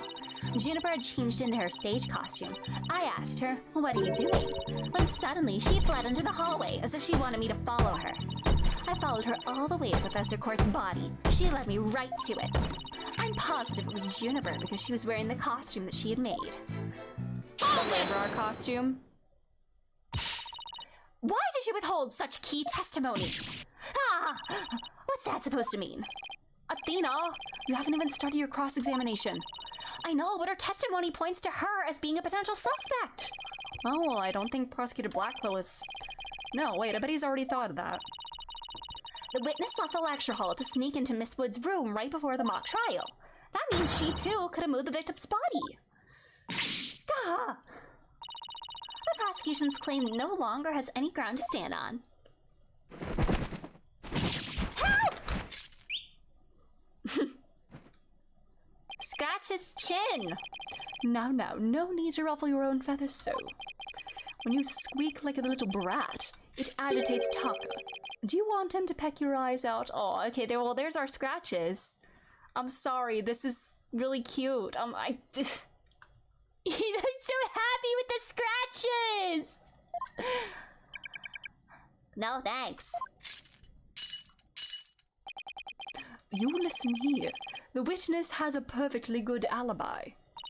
Oh yeah, I do. Around the estimated time of death, I was an undercover reporter class. It's right near my home. Undercover reporter class? The proverbial rug has been pulled from under you. The witness could not be the killer. The defense must look before leaping, or at least make sure the rug's secured to the floor. I tried to warn you. Oh.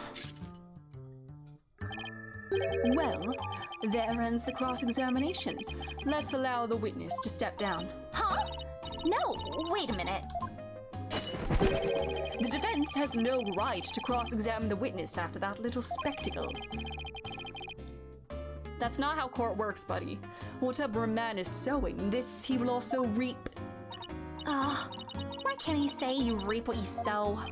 Very well. If the cross-examination's over, I suppose the witness— No, buddy! Doc spent some time in her lovely box and recovered from today's stressful events. Don't you worry about me, Your Honor. There's no rest for the wicked, or journalists either. My third eye is always eyeing a scoop. She's always eyeing a scoop. Well, back to the trenches. Bye-bye. Bye-bye. Hold it! Get back. Not so fast, Miss Scuttlebutt. Apollo! There's just one thing I'd like to ask. Did you take a picture of the victim's body? And if not, why not? Well, that is... No, I didn't take one. Well, that's strange. Why wouldn't you take a picture if you're always eyeing a scoop? Did you or didn't you really see the victim's body? It's not like I actually saw it, but... What the devil? Did you hear that, Your Honor? The witness didn't actually see the body. That completely overturns the prosecution's claim that the witness was led to it. Justice Dodo, you dare bestie at me again? She just perjured herself, bestie. Nice try, Boy Wonder. So what if I didn't see the body? The fact remains that Juniper led me there. Feast your eyes on this. What exactly am I looking at here? It's Mother.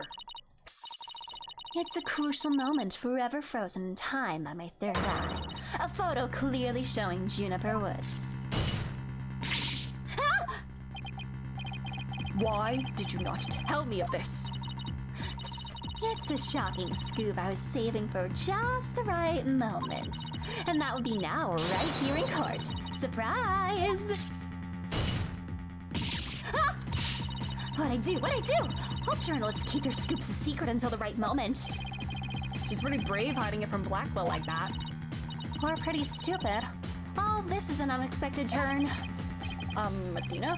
About this picture, see how it only shows the back of the subject? Ah, so then... Right. Who knows whether this photo shows Juniper in the first place?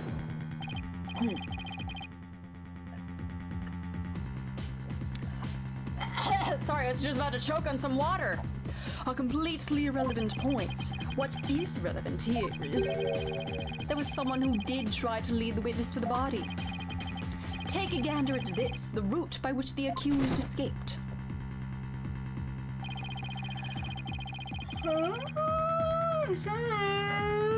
The witness pursued the accused this way after she fled the dressing room.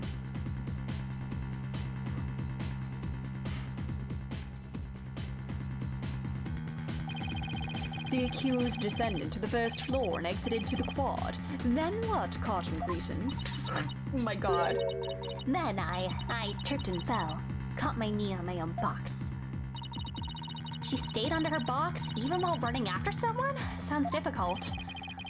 Recall that the body was already there, for Hugh O'Connor had already seen it. She was trying to show someone the body because she wanted to stop the mock trial.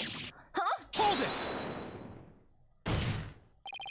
But if the facts have changed, that's all the more reason to cross-examine the witness.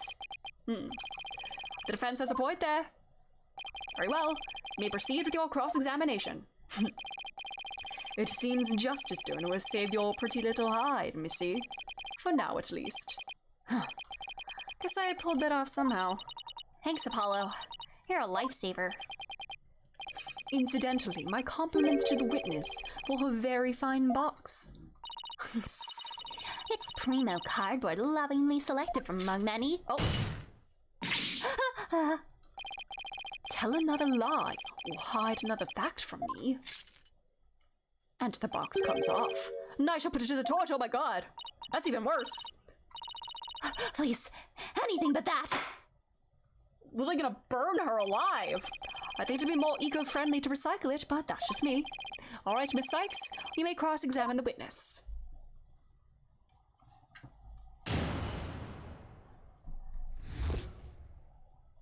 Okay.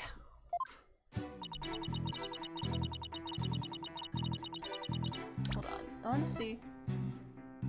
Wasn't this just for the concert, right? Hold it! You said you snuck in, but why would you do something like that? Because if I got a big scoop on Juniper, club membership would go through the roof. Right now, the newspaper club has only one member, me. The club's history once I'm gone.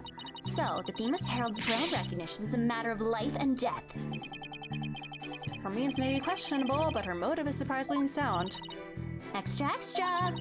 Students seeking the thrills and chills of expose journalism report to the club room. This has been a paid advertisement. Anyway, where was I? Huh. Never took Miriam for such a go-getter.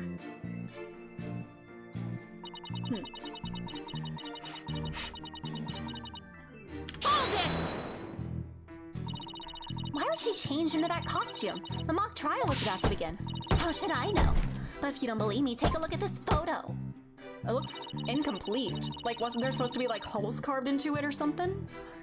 I captured this critical moment like the gonzo journalistic pro that I am. But this only shows the back of whoever was fleeing. You expect me to shoot her face when she's running away from me? I guess you're right, but this doesn't seem to be getting me anywhere. At any rate, as this photo shows, Juniper was in her stage costume.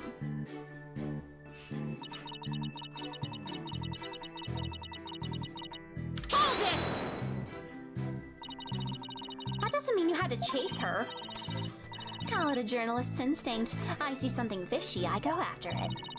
But you never did catch up to her, did you? Psst. A true undercover journalist gets up and dusts herself off when she stumbles.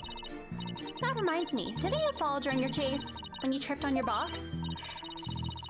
A true undercover journalist is always ready to stumble over a great story. Sure are a lot of holes in your story. Or is that just the scuttlebutt brand of journalism? A true undercover journalist always prevails against her adversaries.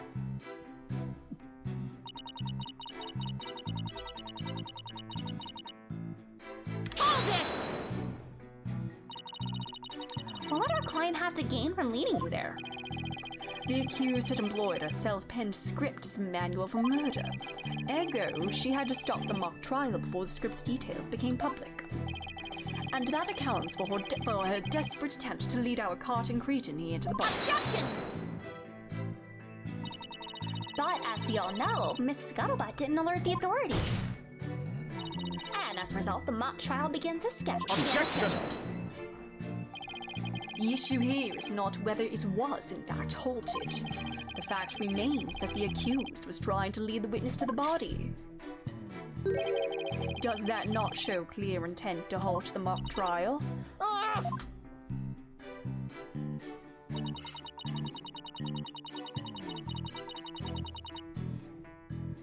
Hold it!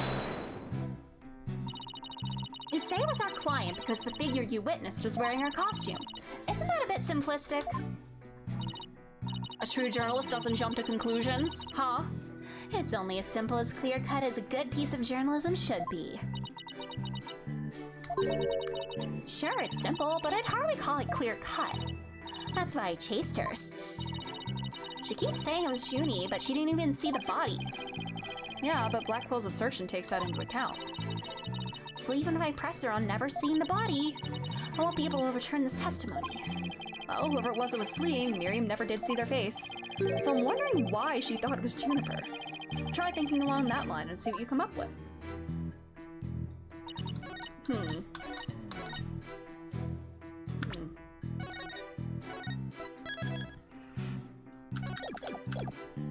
I mean, the costume was incomplete. Objection! Yeah, that's not the costume. Miss Scuttlebutt's sole basis for identifying our client as the figure in this photo is the fact that it shows someone in Miss Woods' stage costume. Well, it is Juniper's costume, so it must be Juniper in it. It's clear cut. No, that's where you're completely mistaken. What? That's not the mother costume. This is a design drawing of our client's stage costume. I'm surprised Apollo hasn't said anything about what it looks like. Let my boy speak.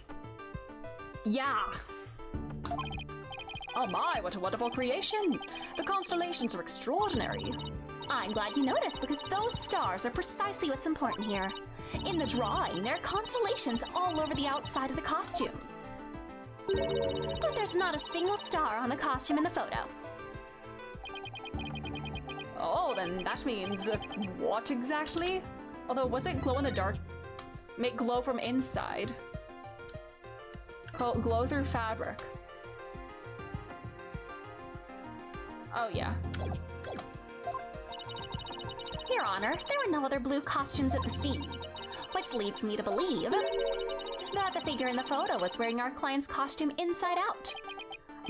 But why would Miss Woods make a mistake like that?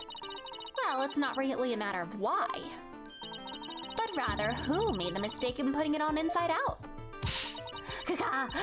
Wait, you're not suggesting? That's right. I'm glad you're catching on. The costume's designer wouldn't put her own costume on inside out. Ah!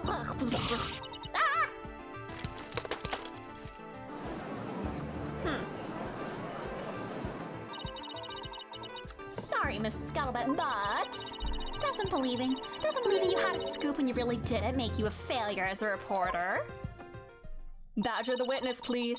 A failure as a reporter? Ah! Oh. Face reveal! Face reveal, I saw she dropped the paper. Why, hello, Miss Scuttlebutt. It's so nice to meet the woman beneath the box. Her hair is being held up with, like, binder clips. You didn't see nothing. Objection! Too bad. Too late. Now, I would have you stop right there, Sykes Dono. For it is the why of the matter upon which I would have this court focus. What do you mean? Miss Juniper Woods, Yes? what were you doing on the morning of the mock trial? I was in my dressing room, painting my costume in fluorescent paint. You were painting it. Fluorescent paint? My design drawing shows twinkling stars on the costume. I was going to make the costume shimmer like that by painting the inside fluorescent. What was that again? Fluoride? Did your costume have cavities? Judge, you're stupid. Not fluoride. Fluorescent as in glowing. The paint will make it glow in the dark. Yes, so you applied that to the inside of the costume. And then? I let it dry for a while because I heard it takes a long time. So I put the costume on my mannequin inside out. Inside out? So then... This is a photograph of the inside-out costume taken in the dark. Uh-oh. Hands. Handprints. Handprints.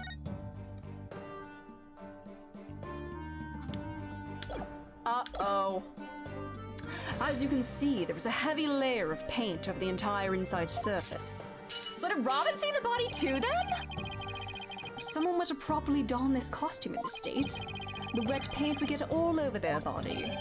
Why, yes, I believe it would. Indeed, ergo, the costume was worn the way it was, not by anyone's mistake. But because this was the way it was on the mannequin, inside out. Glow-in-the-dark paint. So they wouldn't know it was painted. They wouldn't know the paint was wet.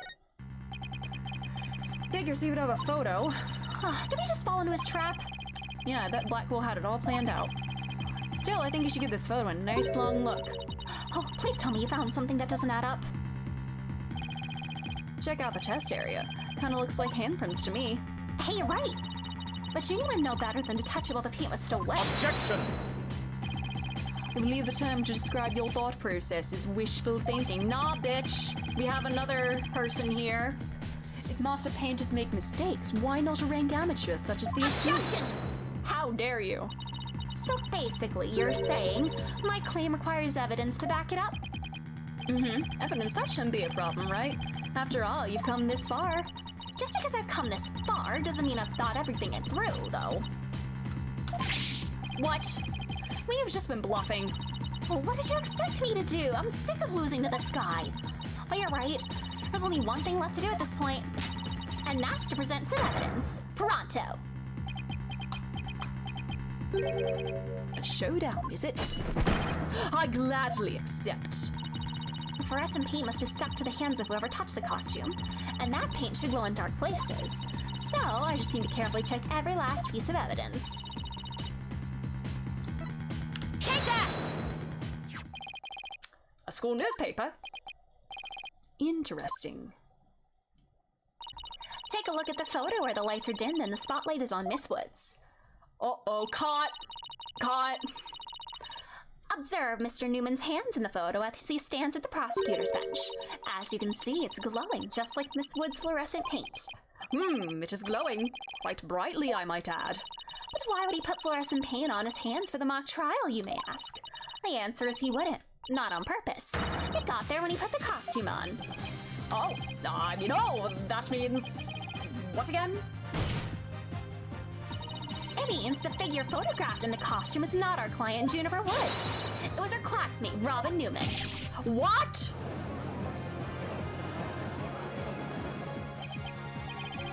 Do you think you were actually able to prove that?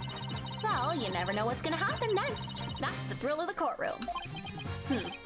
So then... does that mean that Robin is our man? Well, that's certainly how it looks. Goddamn. Very well. Robin Newman it is. He is here in the gallery, I trust. Show yourself. I challenge you to a duel. Alright, hopefully nobody's dying. Nobody else is dying. Hello, do you need to poop first? Will the witness please state his name and occupation? I'm Robin Newman! I want to become a great artist. I practice day and night. Yeah! Artist? And prosecutor? No, that's not it! Heart's gotta be sincere, man! Indeed. Sincere, genuine. So, for occupation, should we put down budding artist? No! Famous Legal Academy, singer, prosecutor course! This brace is proof of my masculinity. I've been trained to be a prosecutor for 18 years. Jesus Christ, man, right out of the womb? I assume you'll be cleaning out the pottery you smashed before you leave today. Ah! Oh man! Ah! Jesus Christ, buddy. It seems the witness has finally settled down. I guess nothing phases the judge after all these years. I mean, we've had parrots and walkie-talkies and everything on the witness stand, so like, yep, we've seen it all. Specifically the court wishes to hear why you had fluorescent paint on your hand. Oh my god, you're literally squatting like you're about to shit. I went to see Juniper in her dressing room, but she wasn't there! Do I need to, god. Do I give him the Toad voice whenever he yells in all caps? Is this where I do the Toad voice? When I walked by that frilly costume, I was like, ah! The mannequin was on! It was about to fall on me! I got the paint on me when I caught it! But I never put it on! That's just stupid! Hold it! Your Honor, I recommend a show. Jesus, Athena. Oh yeah, it's Mood Matrix time. I'm sorry, I thought she was gonna be like, get this boy some Xanax immediately. Well, Mr. Newman does seem particularly agitated, but you know, like there's those memes where it's like every friend group got the whatever. This one is he's the Xanax prescription ASAP. What happened to Douche McDoucherson, the self-selected fashion icon? Oh, he's arrested. He's in jail. We got his ass. Ah! Ah! No! I am gonna ruin my voice. Not again. What's his problem? I sensed it the moment Robin took the stand. The discord in his heart. So you think he might be hiding something? Probably. You ready, Mr. Newman? Let's see what the Mood Matrix can do for you. Athena time! That beep sounds like the Zero Escape beep. I'm sorry. If a sound effect is in Zero Escape, it's forever like, my brain is just forever like, I want to see Juniper in a waiting room. But she wasn't there! When you walked by the Frilly's costume. Whoa, you like it. It's about to fall! I got the hammer and I caught it. I never put it on! Is Secret Robin's maybe an androgynous name? Could be, you know? It was very pretty, wasn't it? You know what? Nothing wrong with wearing that. If you want to feel pretty, go ahead. When you mentioned the stage costume, I sensed a sudden powerful feeling of joy. Would you care to explain, Mr. Newman? What? What? Why did Frilly scarf thing and a long skirt make you feel like that? Nothing wrong with that, buddy. I don't know, but you seem awfully interested in that costume for some reason. You didn't happen to put it on, did you? Oh, like I'm into that kind of thing. I'm a dude and I'm into braces. Hey, nothing wrong with that. Again, nothing wrong. You don't think Robin's actually got a thing for Juniper's outfit, do you? Oh, come on, isn't it obvious? You're enjoying this a bit too much, Athena. No! The mannequin keeps falling down towards me, so it tucks me. I can't do this. That's a new piece of information. Time to run an update.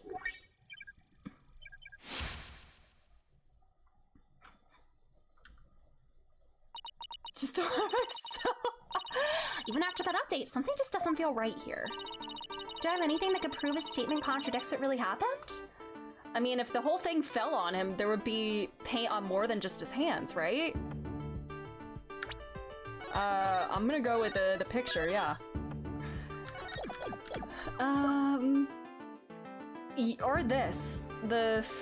Take that! The fact that it was only the handprints that were was smudged. You said the mannequin came falling towards you, so you stuck your hands out to stop it. If so, then the fingers of your hands would have been pointing outward like this. But that's not what the handprints show. Oh, that's it? That's the contradiction? I thought it was because, you know, if it fell on him, there'd be more, like, paint on his body or something. It looks more like just your thumbs and the base of your palms. Why, Lord, would I leave such weird handprints? You know why? You left them when you went to adjust the scarf after putting it on. Just like the model in this drawing. Ah! Why don't you just admit it, Mr. Newman? You did put the stage costume on, didn't you? And you really do like Miss Wood's clothes, don't you? committed to putting the costume on. What? I don't like girly clothes. Hey, there's nothing wrong with that. Dress however you want. If you want to wear a dress, there's nothing wrong with that, buddy. Oh god, that was barely any change. Aw. Are we about to like out this poor boy or something? I feel bad. Currently testing my sisters on the front page of Reddit. I found a doppelganger of my deceased mother. Oh my god, that's so weird. Oh my god. Yeah. New information to plug in. Would he very masculine? He seems very obsessed with being masculine. You know what? Does this boy... You know what? Maybe, Robin, do you need to explore your gender a bit? Because if so, there's nothing wrong with that. Time for another update.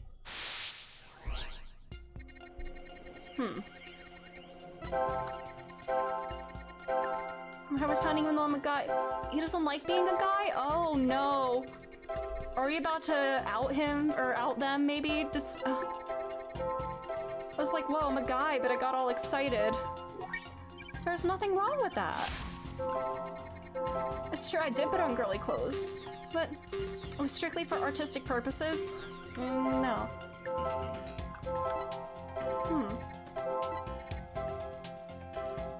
Aw.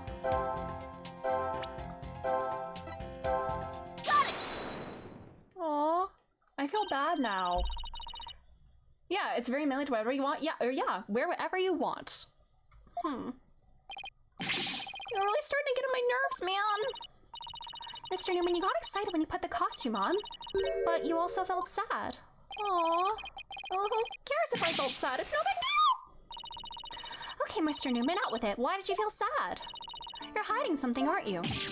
Oh, no! You're not fooling anyone anymore. Now tell us why you were sad. Okay, fine! If you're gonna be that way, I'll tell you. The reason I felt sad is... Oh. Aww. No, I think if you want to be pretty, that's okay. You don't have to compare yourself, buddy. Man spit his habit of shouting at the top of his lungs doesn't exactly help. Apollo, come on! Aww. Aww. I feel bad now. Yeah, I'm sure you owned it. I'm sure you owned it, bestie. I'm sure you were beautiful. What? Aww. Something that keeps getting in your way. Oh, that's a whole lot of anger and raw emotion right there. Aww. His heart is crying out in pain. His emotions are out of control. Out of control emotions. We saw this during the Ninetales Veil incident. So all I have to do is find the source of this uncontrollable anger, right? Aww. Alright, a conflict between that. We can find whatever. We can find that. We can wrestle him away from whatever's tormenting him. Mr. Newman said there's something getting in the way of him being pretty. Is it because that he's biologically a boy or something? Aww. I'll testify. Aww. Aww. Aww. I mean, the costume is in there. My heart's pounding even though I'm a guy. Felt a powerful feeling when I saw that long frilly scarf. Aww. Oh, I felt like a deep when I pulled the hood over my head. Aww. Felt so right. Aww. Aww. The source of the anger. The conflict.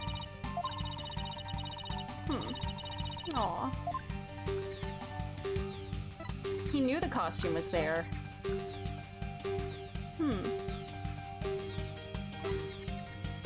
I mean, it's not... really. This? I don't know. What's causing the anger? Himself? Got it! I don't know. Alright, that's not it.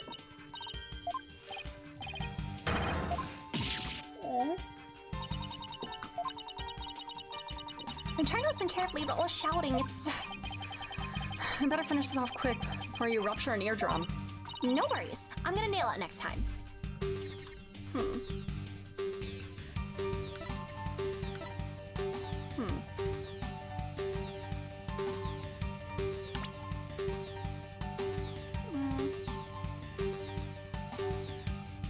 Got it! I don't even know.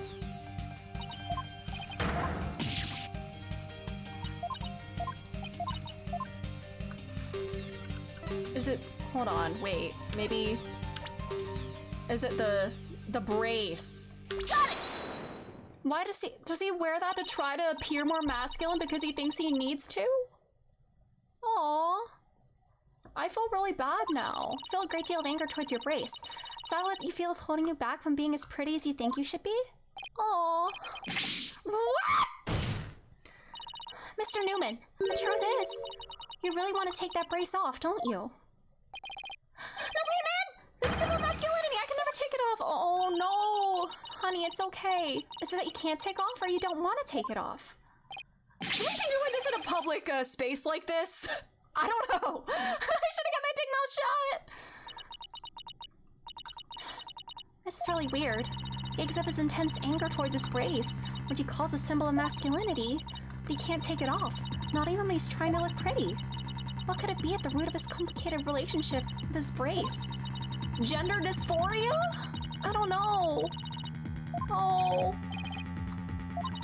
Maybe we shouldn't do this in a courtroom. I don't know. Do you get the fact he's secretly jealous of Juniper's looks? Yes, at least I think so. Oh, I just thought of something. It's totally insane. What? I'm onto your little secret. I don't know. I feel like we're about to out him. I feel bad. I feel bad. You aren't always have been a girl. What? Have you lost the plot? Aw, no, I'm completely serious. I don't have any direct evidence, but that was Robin's heart just shouting loud and clear. Yes! Aww. Hold it! Apollo, you're literally trans, Apollo. You know what? I've seen so many people headcanon Apollo as trans that sometimes I forget it's not canon. You're literally trans, Apollo. Oh, buddy, Apollo. Oh, brother. You know what? You just haven't met her yet. Aww. I've seen plenty of witnesses in my day. But if he's a she, then she's the most convincing actress I've... Yeah. Why is Apollo headcanon as trans? I don't know. A lot of people just do. Yeah. Come on, Apollo. Shame on you. Bad. Bad Apollo. Bad Apollo. But yeah, I've seen so many people headcanon Apollo was trans, and honestly, sometimes I forget it's not canon. It just makes sense, I guess, to me. I don't know. Alright. But no, Judge, no! Aww. You are now truly justice dodos equal in one area. You are just as equally insane. Never in the history of this planet has been a finer specimen of the masculine spirit. No, maybe we shouldn't say this about the kid in this. It's a Cords of Steel Pits thing. A lot of people view it as him just training his voice. Oh, I didn't know that. I didn't know that. That's actually really interesting. Huh. Aww. Oh. If you guys are done talking about, yeah, why do we have to do this in a public space? Aw, I feel really bad now. I feel really bad for this poor kid. Aw.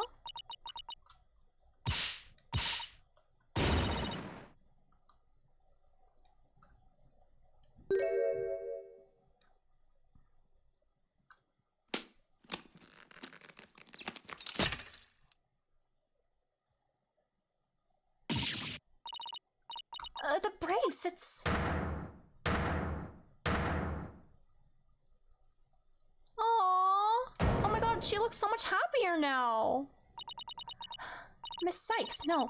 Allow me to call you Athena. I wanted to keep this a secret at all costs, but... No.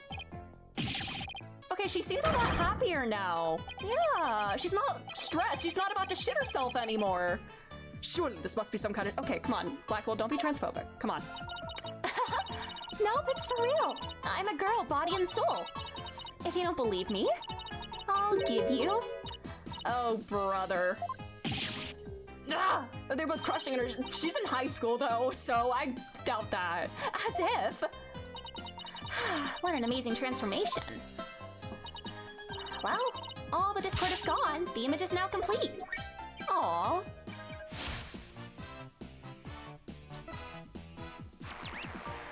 Now her limiters have been removed. Yes, she's her true self now. I love that for her. Aww.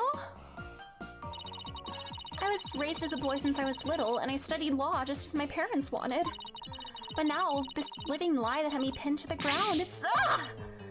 Aww. It's been blown to smithereens by you, Athena. Now I can stop pretending I want to be a prosecutor. I'm gonna be an artist. Oh, you don't want to do this.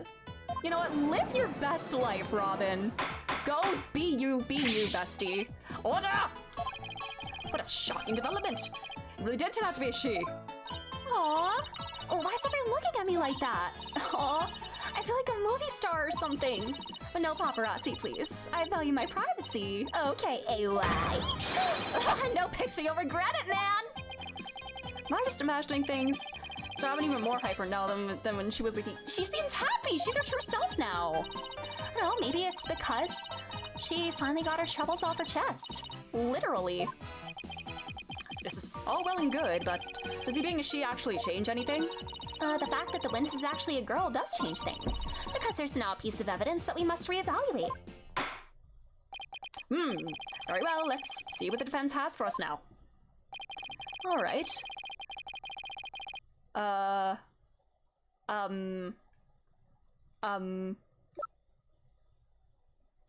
this.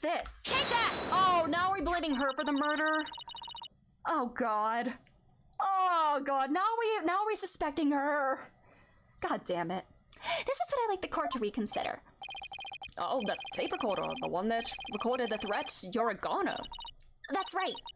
And we've already established that it's a female voice in the recording. Of all the students who could have moved the body before the mock trial was to start, our client was the only female if you exclude Miss Scuttlebutt because of her alibi. And that is why the tape recorder made our client the prime suspect. Ah, so then... That's right, the witness just revealed that she's a girl. Therefore, if we're using the voice in this recording as the basis for hurling accusations, this witness must be labeled as... No! I feel terrible now. Oh. Oh no! God damn. Wow. Talk about a sudden turn of events. You've done it. They found a hole in one of the prosecution's key pieces of evidence. Yeah, but that was a lot of work for a single Objection! one. Not so hasty now. You're forgetting that only one person here was privy to the script. Ergo, Miss Juniper Woods is still the prime suspect. But Miss Newman hid the fact that she was a girl, both at the crime scene and in court. I'd say that puts her in camp suspicious. Huh? That's not nice, Athena. How can you accuse me of being a killer? I mean, I'm just a weak, innocent little girl. Just thinking about that murder makes me... Oh, brother. Objection! Suspicious is as suspicious does. Undoubtedly, the witness does have some sort of connection to this crime. Perhaps our newfound lady is merely feigning ignorance. We can surmise that she lent support to the principal offender, Juniper Woods. By lending Miss Scuttlebutt to the body, that would make her an accessory to the crime. How can you say that? I'm not an accessory to any crime, Mr. Birdman. Objection! Birdman? Damn. In any event, with the witness as an accessory, it explains quite a bit, does it not? He made it all make sense somehow. And I'll keep accusing Junie unless we can show someone else knew the script's details. But how could someone have gotten their hands on that kind of info? Oh god. The only way they could have known was if they...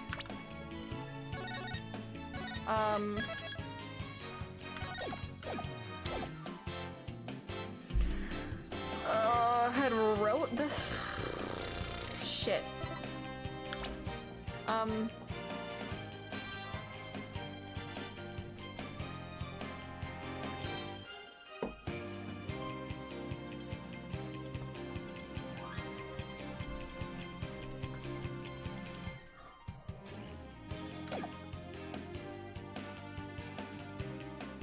I don't know.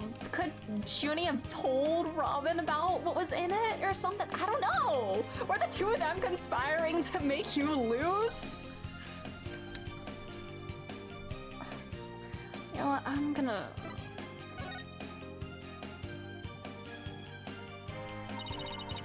encouraging me, but you're not gonna like this.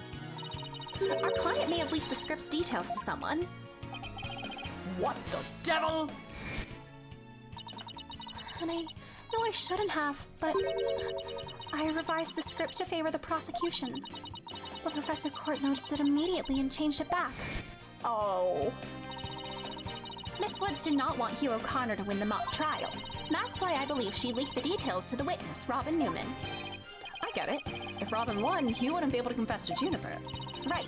Janie was probably trying to keep their friendship from becoming awkward. Oh. How could you, Thena?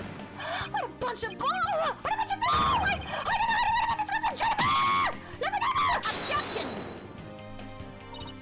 You sure? Can you look me in the eye and swear you didn't? B-A-D, Athena? You don't have any evidence! Oh, girly pop, please. Ugh. Actually, we might have just the thing. Really? Yeah. One of Robin's lines I read when we were reenacting the mock trial. Here's a shot of the crime scene. Ironically, it was Professor Court who posed as the corpse. Their forehead. How did the mock trial participants react to this photo? Mr. Newman was surprised. But surprised by what Professor Court was wearing. Yeah, surprised by what she was wearing. Because it was supposed to be red! The green sweatsuit, but it was supposed to be red! You're wearing a red sweatsuit. You're wearing a red sweatsuit. That's a little sus. Well, think of it this way, Athena. Yeah, which way exactly? If I told you that I'd be wearing a blue suit today, but then showed up wearing what I've got on now, what would you say? Oh, the red suit. Cause that's normal, cause you don't wear blue, unless it's your tie, but you don't wear blue.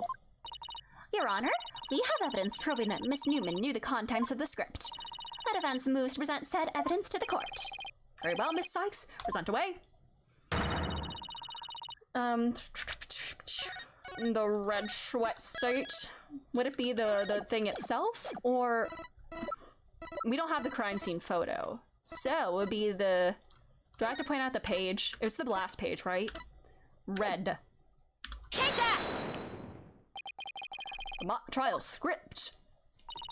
Miss Newman, during the mock trial, you were shown a photo of the victim's body. And reportedly, you reacted by saying, "Oh, the green sweatsuit." Oh, yes, I said that. What's your point? You seem to have some issue with the green sweatsuit, and I think I know why. The proof is in the script, specifically on the things to prepare page. Sweatsuit. Victim's outfit will be a red one from the prosecutor course. You were surprised because the sweatsuit in the photo was green. But if you didn't know about the script's content, then that shouldn't have surprised you. No!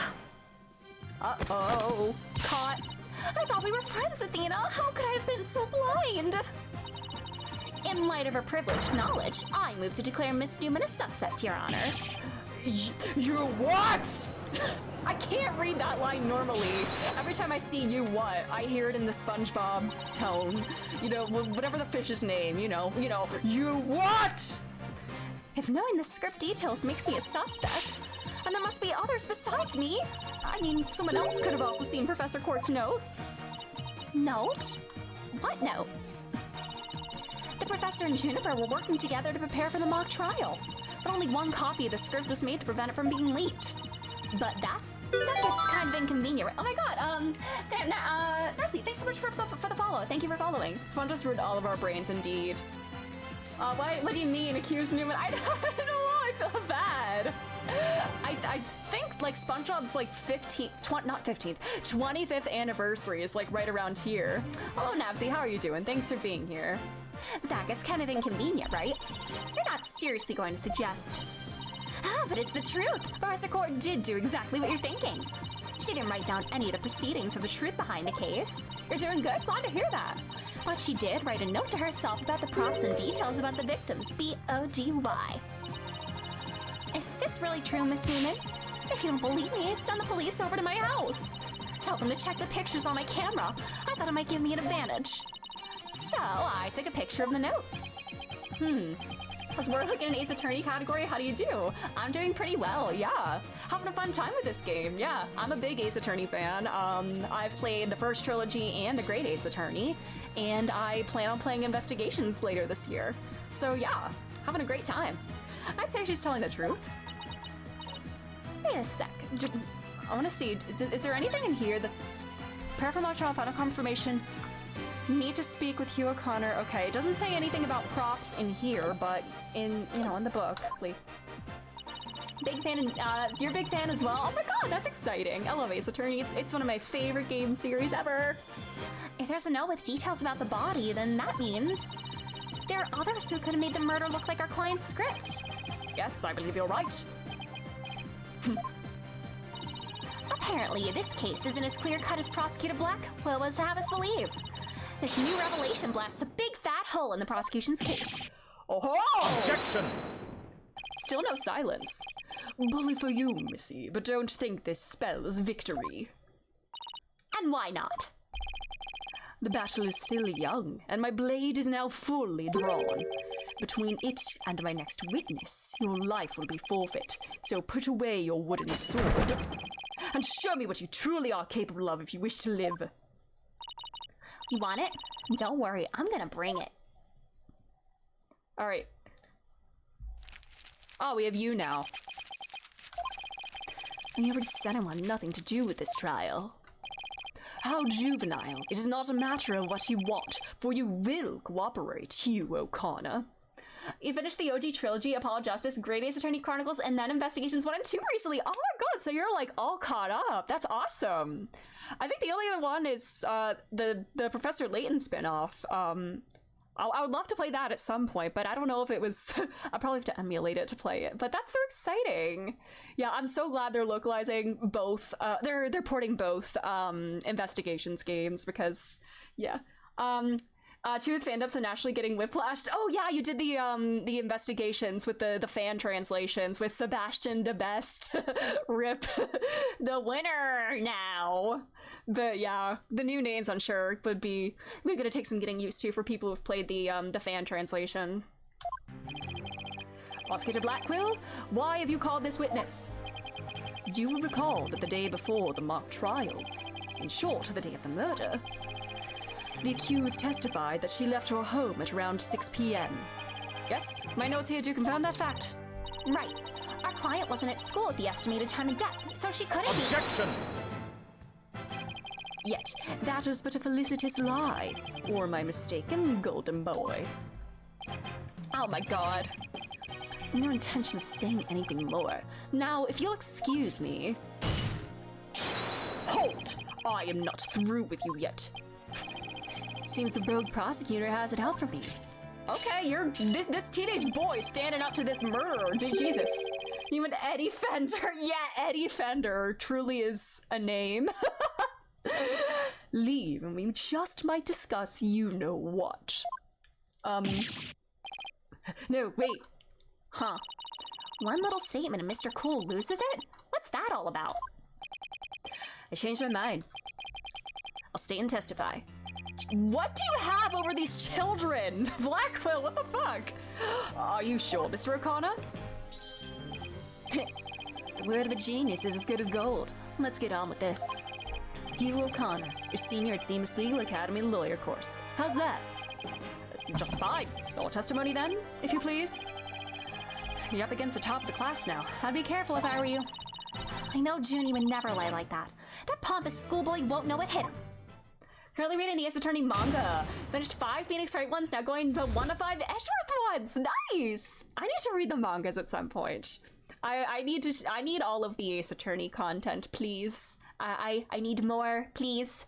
And now that every Ace Attorney game, as of the Investigations port, every Ace Attorney game is going to be available on modern consoles. Surely that means Ace Attorney 7 is next, right? Surely, Capcom? Right? I was gonna buy them, saw the prices, so decided to download scans. Good idea, I don't blame you. To get mentally prepared for the mock trial, I meditated at the archery range till 7 p.m. At around 7:15, I went to the main building before going home. That's when I saw Juniper. We didn't say much as we passed by each other. She seemed her usual self. That's it. Anything else you'd like to ask? Yeah, why are you a bitch? That is quite enough. Well done, golden boy. The final bell rings at 7 p.m., at which point the campus is a desolate place. Yes, a goofy bitch, yeah. Now, you will recall the tape recorder. We know the time of the voice recording. It was 7:10 p.m. the day before the mock trial, and that was the dark hour of this heinous crime. Dark hour? Persona 3 mentioned? No way. Do you have any proof of that? As its final bell, the school plays a special broadcast when the clock strikes 7. The female voice on the tape appears 10 minutes after that broadcast. Dual Destiny is your second least favorite game. Yeah, I've heard a lot of people don't really enjoy, like, I don't know, a lot of people don't really love 5 and 6. I mean, so far it's, like, probably not my favorite, but I am enjoying it. I mean, I still have 3 cases to go after this one, so, but, yeah. The killer waited until the school was empty to spring a devious and deadly trap. I'm a homeless Nick fan, so real. B-Nix was something else. Alright, 7:10 p.m. So, when the witness saw the defendant, that would have been... Indeed, it was 5 minutes after the voice was captured on tape in the art room. Ergo, we know that the accused was still in the main building, even after the killing. Normal guy with hair falling in front of face. Yeah, I know, Phoenix, like, dressing up normally. Who is this? So the time of the murder and the time of when the body was moved. Great. Another inconvenient testimony. Miss Sykes, your cross-examination, please. All right. All right, you little bitch.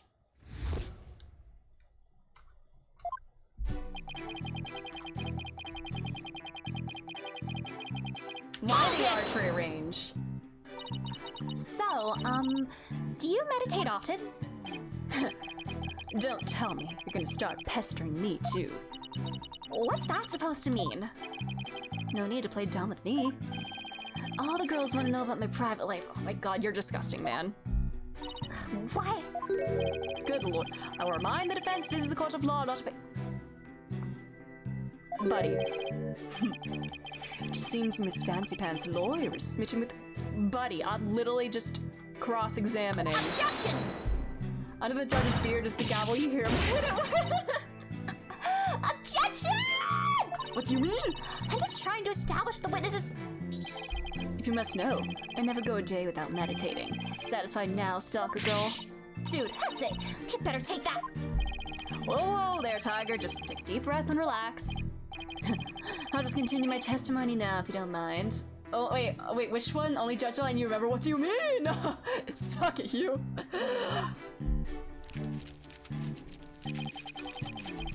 Alright.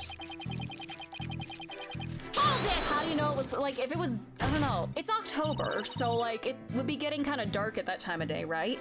Our client has stated that she went home at 6 p.m.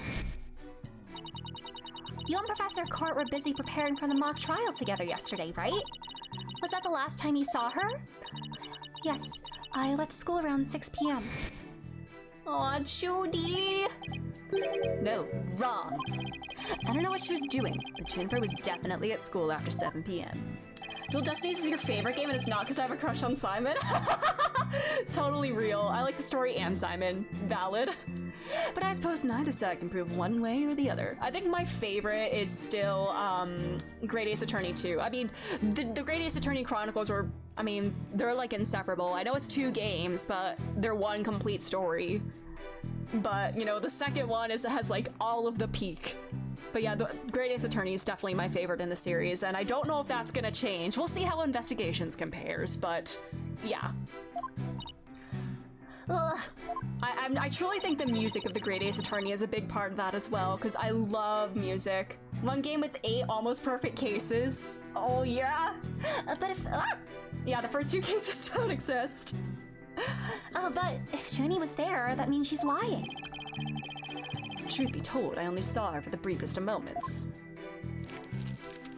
Man, the first intro case, it was very long. I mean, I guess that, like, it's a lot more of a setup case than, the other kind of intro cases. I mean, Trials and Tribulations and Apollo Justice both had, like, a lot of, like, setup for later events in their first cases, but I feel like that was definitely more so the case in the first one of the Great Ace Attorney. Like, there are some things in that don't pay off until, like, the end of the second game. But yeah, so if I quit the game for a year, oh no! But yeah, it is very long. Case 2, we got the Susato takedown, exactly. I was getting Case 2 flashbacks in the first case of this game when they showed a certain photo of a certain somebody on the ground and was framed almost exactly like another photo. I won't say much in case there's people here who haven't played it, but the similarities between that photo and a photo in the Great Ace Attorney kind of hurt my feelings a little bit, not gonna lie. So I just walked past a good friend, barely saying a word? The final bell had already rung. They get mad when you stand around. So you can't say hi to a friend? What the hell? What is wrong with you? Then again, we're not like you people talking endlessly in those annoyingly loud voices. Objection! Buddy. Annoyingly loud voices? I'd like it if you refrained from insulting my partner like that! God damn. Normally I'd shout objection right about now, but I'll take this one for the team. Thanks, Apollo. Resisted urge to redeem. Look at this photograph! Anyway, I think that's about all I have to say. That's it. Anything else you'd like to ask? Hold it! Alright, I'll take you up on your kind offer. I expected as much, so go ahead and ask away. Mr. O'Connor, I want to ask You're a psychopath who bakes for money. Are you a psychopath who bakes for money? I want to ask you to look at this photograph as well. Alrighty. Why did you stay past the late bell? How did you prep? How did you prep? We'll go with that. I could be off the mark, but whatever. Please tell the court what were you doing on October 23rd, the day before the mock trial? That's an easy one. Nothing in particular. Oh, you one of those people, you know, you get 100% on every exam. I bet you don't even study. Oh, I just so well. I'm so perfect. I don't even need to study. Oh, wow. Nothing at all. You didn't help with the preparations? Off the market Ace Attorney? Yeah, couldn't be me. You don't get it, do you? I was merely playing the role assigned to me. I left the preparations and the like to others. My job was to be mentally prepared. Yeah, it all just is a bluff, exactly. Jenny put her heart and soul into getting things ready while he just sat on his behind? Just to reiterate, I spent most of the 23rd meditating at the archery range. I didn't talk to anyone until the school closed at 7 p.m. I suppose a few archery club members did come and go while I was there. But you didn't talk to anyone? Not a single soul. I know, he's got a very punchable face. That's right, I didn't say a word to anyone till the final bell at 7 p.m. I see. This is crucial information. Please add it to your testimony. I don't know if you're bluffing, but... Oh, yeah!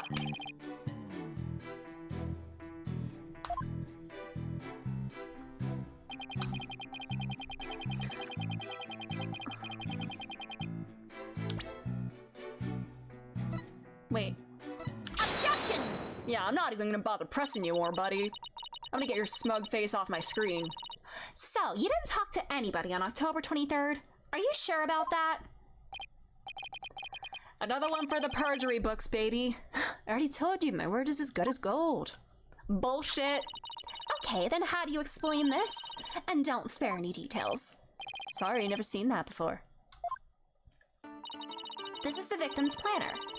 Yeah, I did present the badge even once. I do that every time I talk to them. It's the first thing I do every time I talk to somebody in the... I know. If you don't present your badge, that's the first thing whenever you talk to somebody, you lose it. It's like a use it or lose it situation when it comes to, like, presenting it. This is the victim's planner. She recorded all of her plans in great detail. Take a look at this page here. It reads 23rd, meet with Hugh, and important. Don't you find that interesting? Where'd you get that? The keyword here is important. You say you were at the archery range all day. But you also said a few students came and went while you were there. That doesn't sound like a great place for an important talk. But the entire campus was buzzing with activity before the mock trial. Where could they possibly have had a private conversation? A classroom? I don't know. I thought about that too. But the situation changes after the last bell. What's this now? The witness stayed after the last bell in order to have a private talk with the victim. Am I right, Mr. O'Connor? This is Objection! insane. He still has yet to switch to silence. Must we go through this yet again? I suppose you also have no evidence, as usual. No, I don't have any direct evidence. However, the witness was meditating until after the last bell. And he attempted to conceal his private meeting with the victim. First Robin, now me. Who are you gonna accuse next? Just another unscrupulous attorney looking to get ahead. Don't let him get to you. He's definitely hiding something. I mean, he was supposed to meet with the victim around her estimated time of death. Wait. Around time of death? Like, it didn't specify a time. Yeah, it didn't specify a time, but alright. I have my suspicions about Robin, but Hugh seems just as guilty. These three are the only possible suspects after all. Mr. O'Connor, answer me this. Did you meet with Professor Court that day?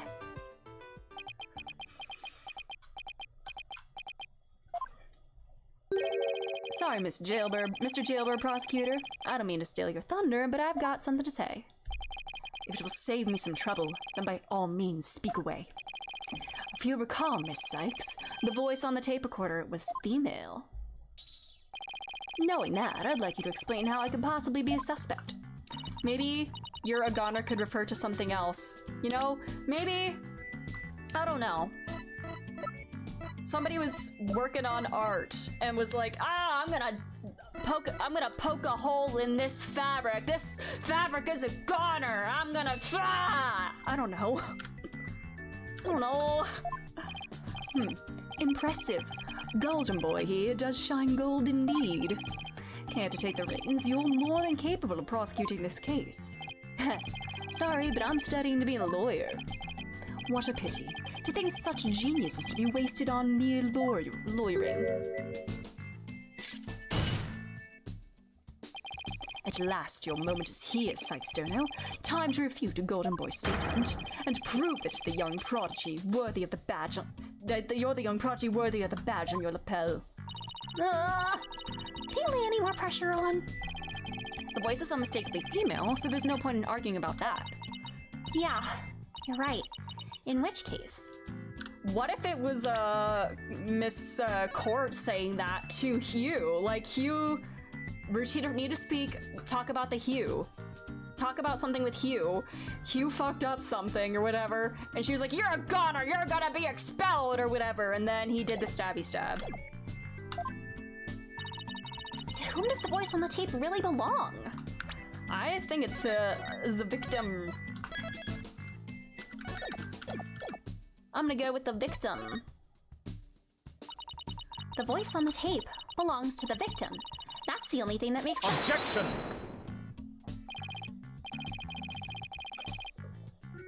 Are you mad? The voice in the recording says you're a goner. Why does that have to refer to murder? Use your imagination. That is something a murderer shouts at their victim, not the other way around. Yeah, that is a problem. You're a goner. You're a goner. Could that be somebody's name? Like, Athena? Could it be misheard? You're a goner. Hugh O'Connor? Hugh O'Connor? Ah! Hugh O'Connor, god damn. Whoa, Athena, you're scaring me here. You're scared? I'm terrified for even coming up with this. With what?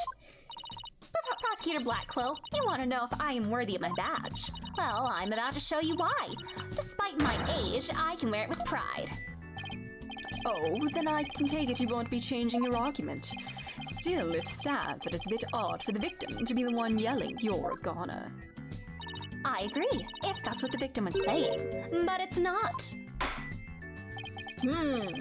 I assume you have something to back you up your assertion, Miss Sykes? Not exactly, but you don't have to add fuel to his fire, Your Honor. I would trust the girl with, like, heightened sense of his appearing as to what... Oh, I'm gonna go with scolding. Oh, Hugh O'Connor! Because that's what a teacher does, you know? You, wake up! You fucked up big time! I would like to call one basic fact into question. Is that shout on the tape really saying you're a goner? What are you up to now, Athena? Trust her, buddy! Professor Court's planner says she was supposed to meet with a witness for an important talk. Perhaps our witness, despite being a genius, had done something wrong. And this made Professor Court get angry with him during their private meeting. I don't see how this changes what we heard on tape. Well, if you want to see how it changes things, then let's try a little experiment. Your Honor, I want you to yell at the witness as if you're mad at him. But, and this is important, use his full name. Okay, let's see. Hugh O'Connor! What did I do to deserve that? Yes, like that. Now try again, but faster. Hugh O'Connor! Hugh O'Connor. Hugh O'Connor. Hugh O'Connor. Wait a second. No, this can't be. You'd think I'd spend the energy to lead you this far if it wasn't true. Ah, but it is, Your Honor. Humans are not perfect. That's a scientific fact. We sometimes mistake shadows for monsters or the wind for voices. Now that you mention it. You can do this, Athena. Just give the old guy one more little push. The sound on the tape recorder never was the phrase, "You're a goner." That's only what we thought we heard, when in fact, it was the witness getting yelled at. The court will note that this is different from the selective hearing men are so good at. Get him, Athena. Here, what was that last part again? Come on, Apollo, let her have this. Come on. Never mind. The important thing is that the voice that was recorded isn't our client's. And since it was the victim scolding the witness, he must now join the list of suspects. Objection! Clown. I had thought that testimony would suffice, but it seems it has come to this. Will not allow such fallacious quibbles to append to this case. Is he gonna break his chains now? The prosecution has one final piece of evidence to present to the court. Evidence? What's he gonna pull out now? Ah, brother. Feast your eyes on this photo, and let me see that insolent look vanish from within. Aw, that's cute. Okay. 8. The clock? No, it's 7:05. How do we know this was taken on the day of the murder? I mean, she's wearing the jacket, but... Oh, brother. I don't even know. It's a picture of the defendant and the victim. The photograph shows professor and student preparing for the mock trial, and the painting of her. Aw. Wait, was this taken in the art room? The room where the murder occurred? Indeed it was, but the revelations do not end there. Do you see the clock on the wall? It reads 7:05, a mere 5 minutes before the voice was recorded on the tape. What? So maybe Juniper was at school a bit late, but... You know, then Hugh went in there. The accused brutally stabbed the victim to death 5 minutes after this photo was taken. God damn. Also, why does she once again? She's got like the Lamrar hair kind of ties things. I don't know. No, it's a little different. Seems the defendant's culpability in this crime is quite obvious, buddy. Junius was with Professor Court just 5 minutes before she was murdered? What now? Nothing I say can change that fact. Understand now. You can believe in your client all you wish, but try as you might, such misplaced faith will inevitably be cut down before the cruel steely blade of truth. Listen, Missy, the person you'd like to save more than anyone else in the world, I'd be willing to wager that your defense isn't what they desire. But I became a lawyer so I could... Yeah, also, what was that flashback she had at the beginning of the game? Does that have some, like, sway in her becoming a lawyer? I want to know what that was all about. You still fail to understand after so much pain and defeat. The courts are not the play yards of little children dressed as lawyers. So before you break your back in failure, run along home and grow up. Can we please punch him? If he thinks I'm giving up now, he's got another thing coming. I have to find my inner strength if I ever hope to save him. Yeah, this him. The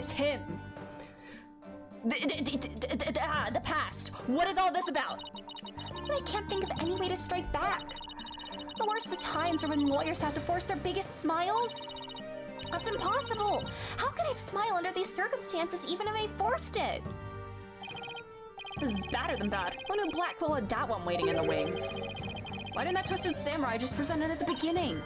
Wait, maybe this was his real plan. Was he just trying to show me how weak and powerless I am? No, Athena! You can do this! You got this, bestie!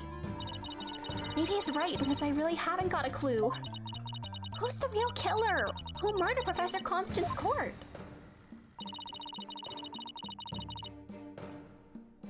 Robin Newman? A girl who'd been forced to live a lie as a guy?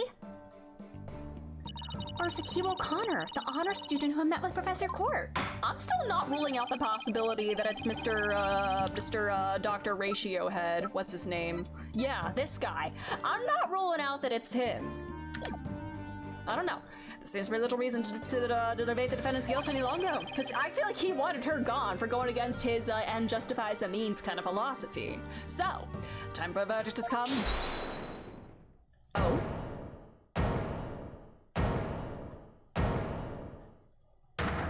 Oh, hi. Hi again, bestie. No, that's not gonna happen! What's the meaning of this? You can't interrupt a judge about to hand down a... Maybe, but false verdicts are a no-no.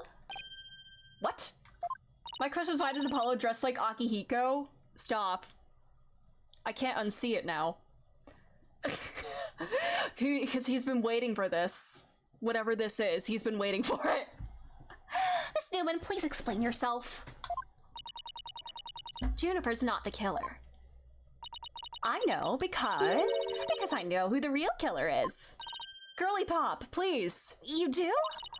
You know who the real killer is? What is she up to now?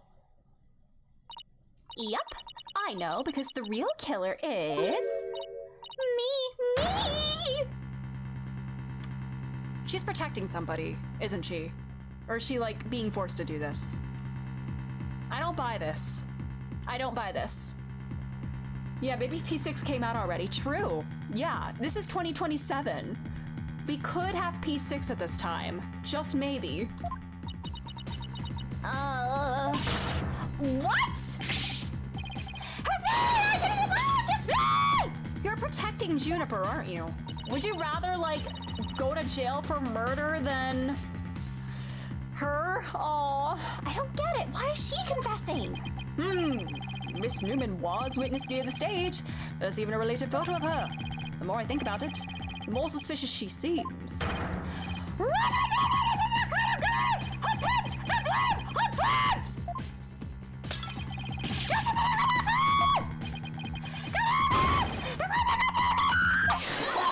I can't do this! I can't do this anymore! Okay.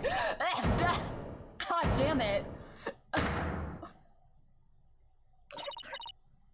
Jesus Christ. God. Please, wait. Juniper, what are you doing? Oh god, I totally strained my voice there. Goddamn. Thank you for all you've done, Athena. But you'll have to forgive me. I can't let my friends take the blame any longer. Joni, no! Don't do it! Hugh and Robin have done nothing wrong. They have absolutely no connection to this case. The real killers is me. I alone am responsible for the entire crime. They're trying to protect each other, you know what? Oh, God. Friendship, this is friendship. They're capable. Joni, you know that's not true. Hurry up and retract your statement. I'm afraid it is true. Forgive me, Athena. God damn it.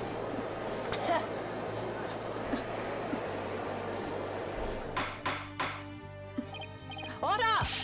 Will somebody please explain what's going on here? I see right through your cheap ploy. School rules state that a prior conviction terminates one's eligibility to graduate. A guilty verdict here would make whatever dreams one had go up in a puff of smoke. Oh, I wasn't aware. Even meek little mice will fight when cornered. A pitiful spectacle, I might add. These vermin are trying to protect each other now that they've nowhere else to run. 'Cause they care each other. Have you ever had a friend, Blackquill? Think about that. Protect each other? Wait. So is Robin just trying to protect Junie too? If so, then the real killer is... Oh my god. Now is Hugh gonna claim he did it? Oh my god. You're joking. This whole thing's a joke.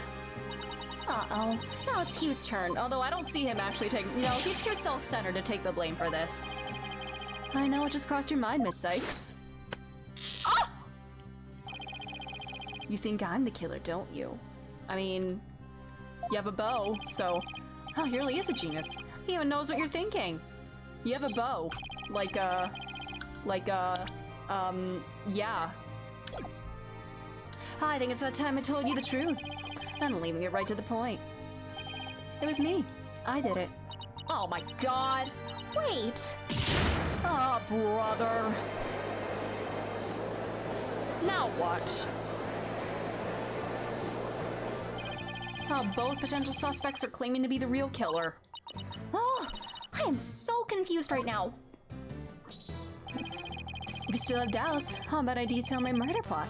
It's absolute genius. Chains are still on. Enough of this nonsense. This is a court of law, not the set of some high school drama. I see I have no choice. I'm afraid I'll have to... Wait, your boldness. I'm sorry, Prosecutor Blackquill, but I'm in no position to hand out a verdict just yet. I'm hoping that the defense and prosecution can come up with some airtight evidence. That's why I'm giving you both the rest of the day to continue investigating this case. Pinch me. I think I'm dreaming. Fine. Do as you wish. This brings today's proceedings to a close. Court is adjourned. Oh, brother.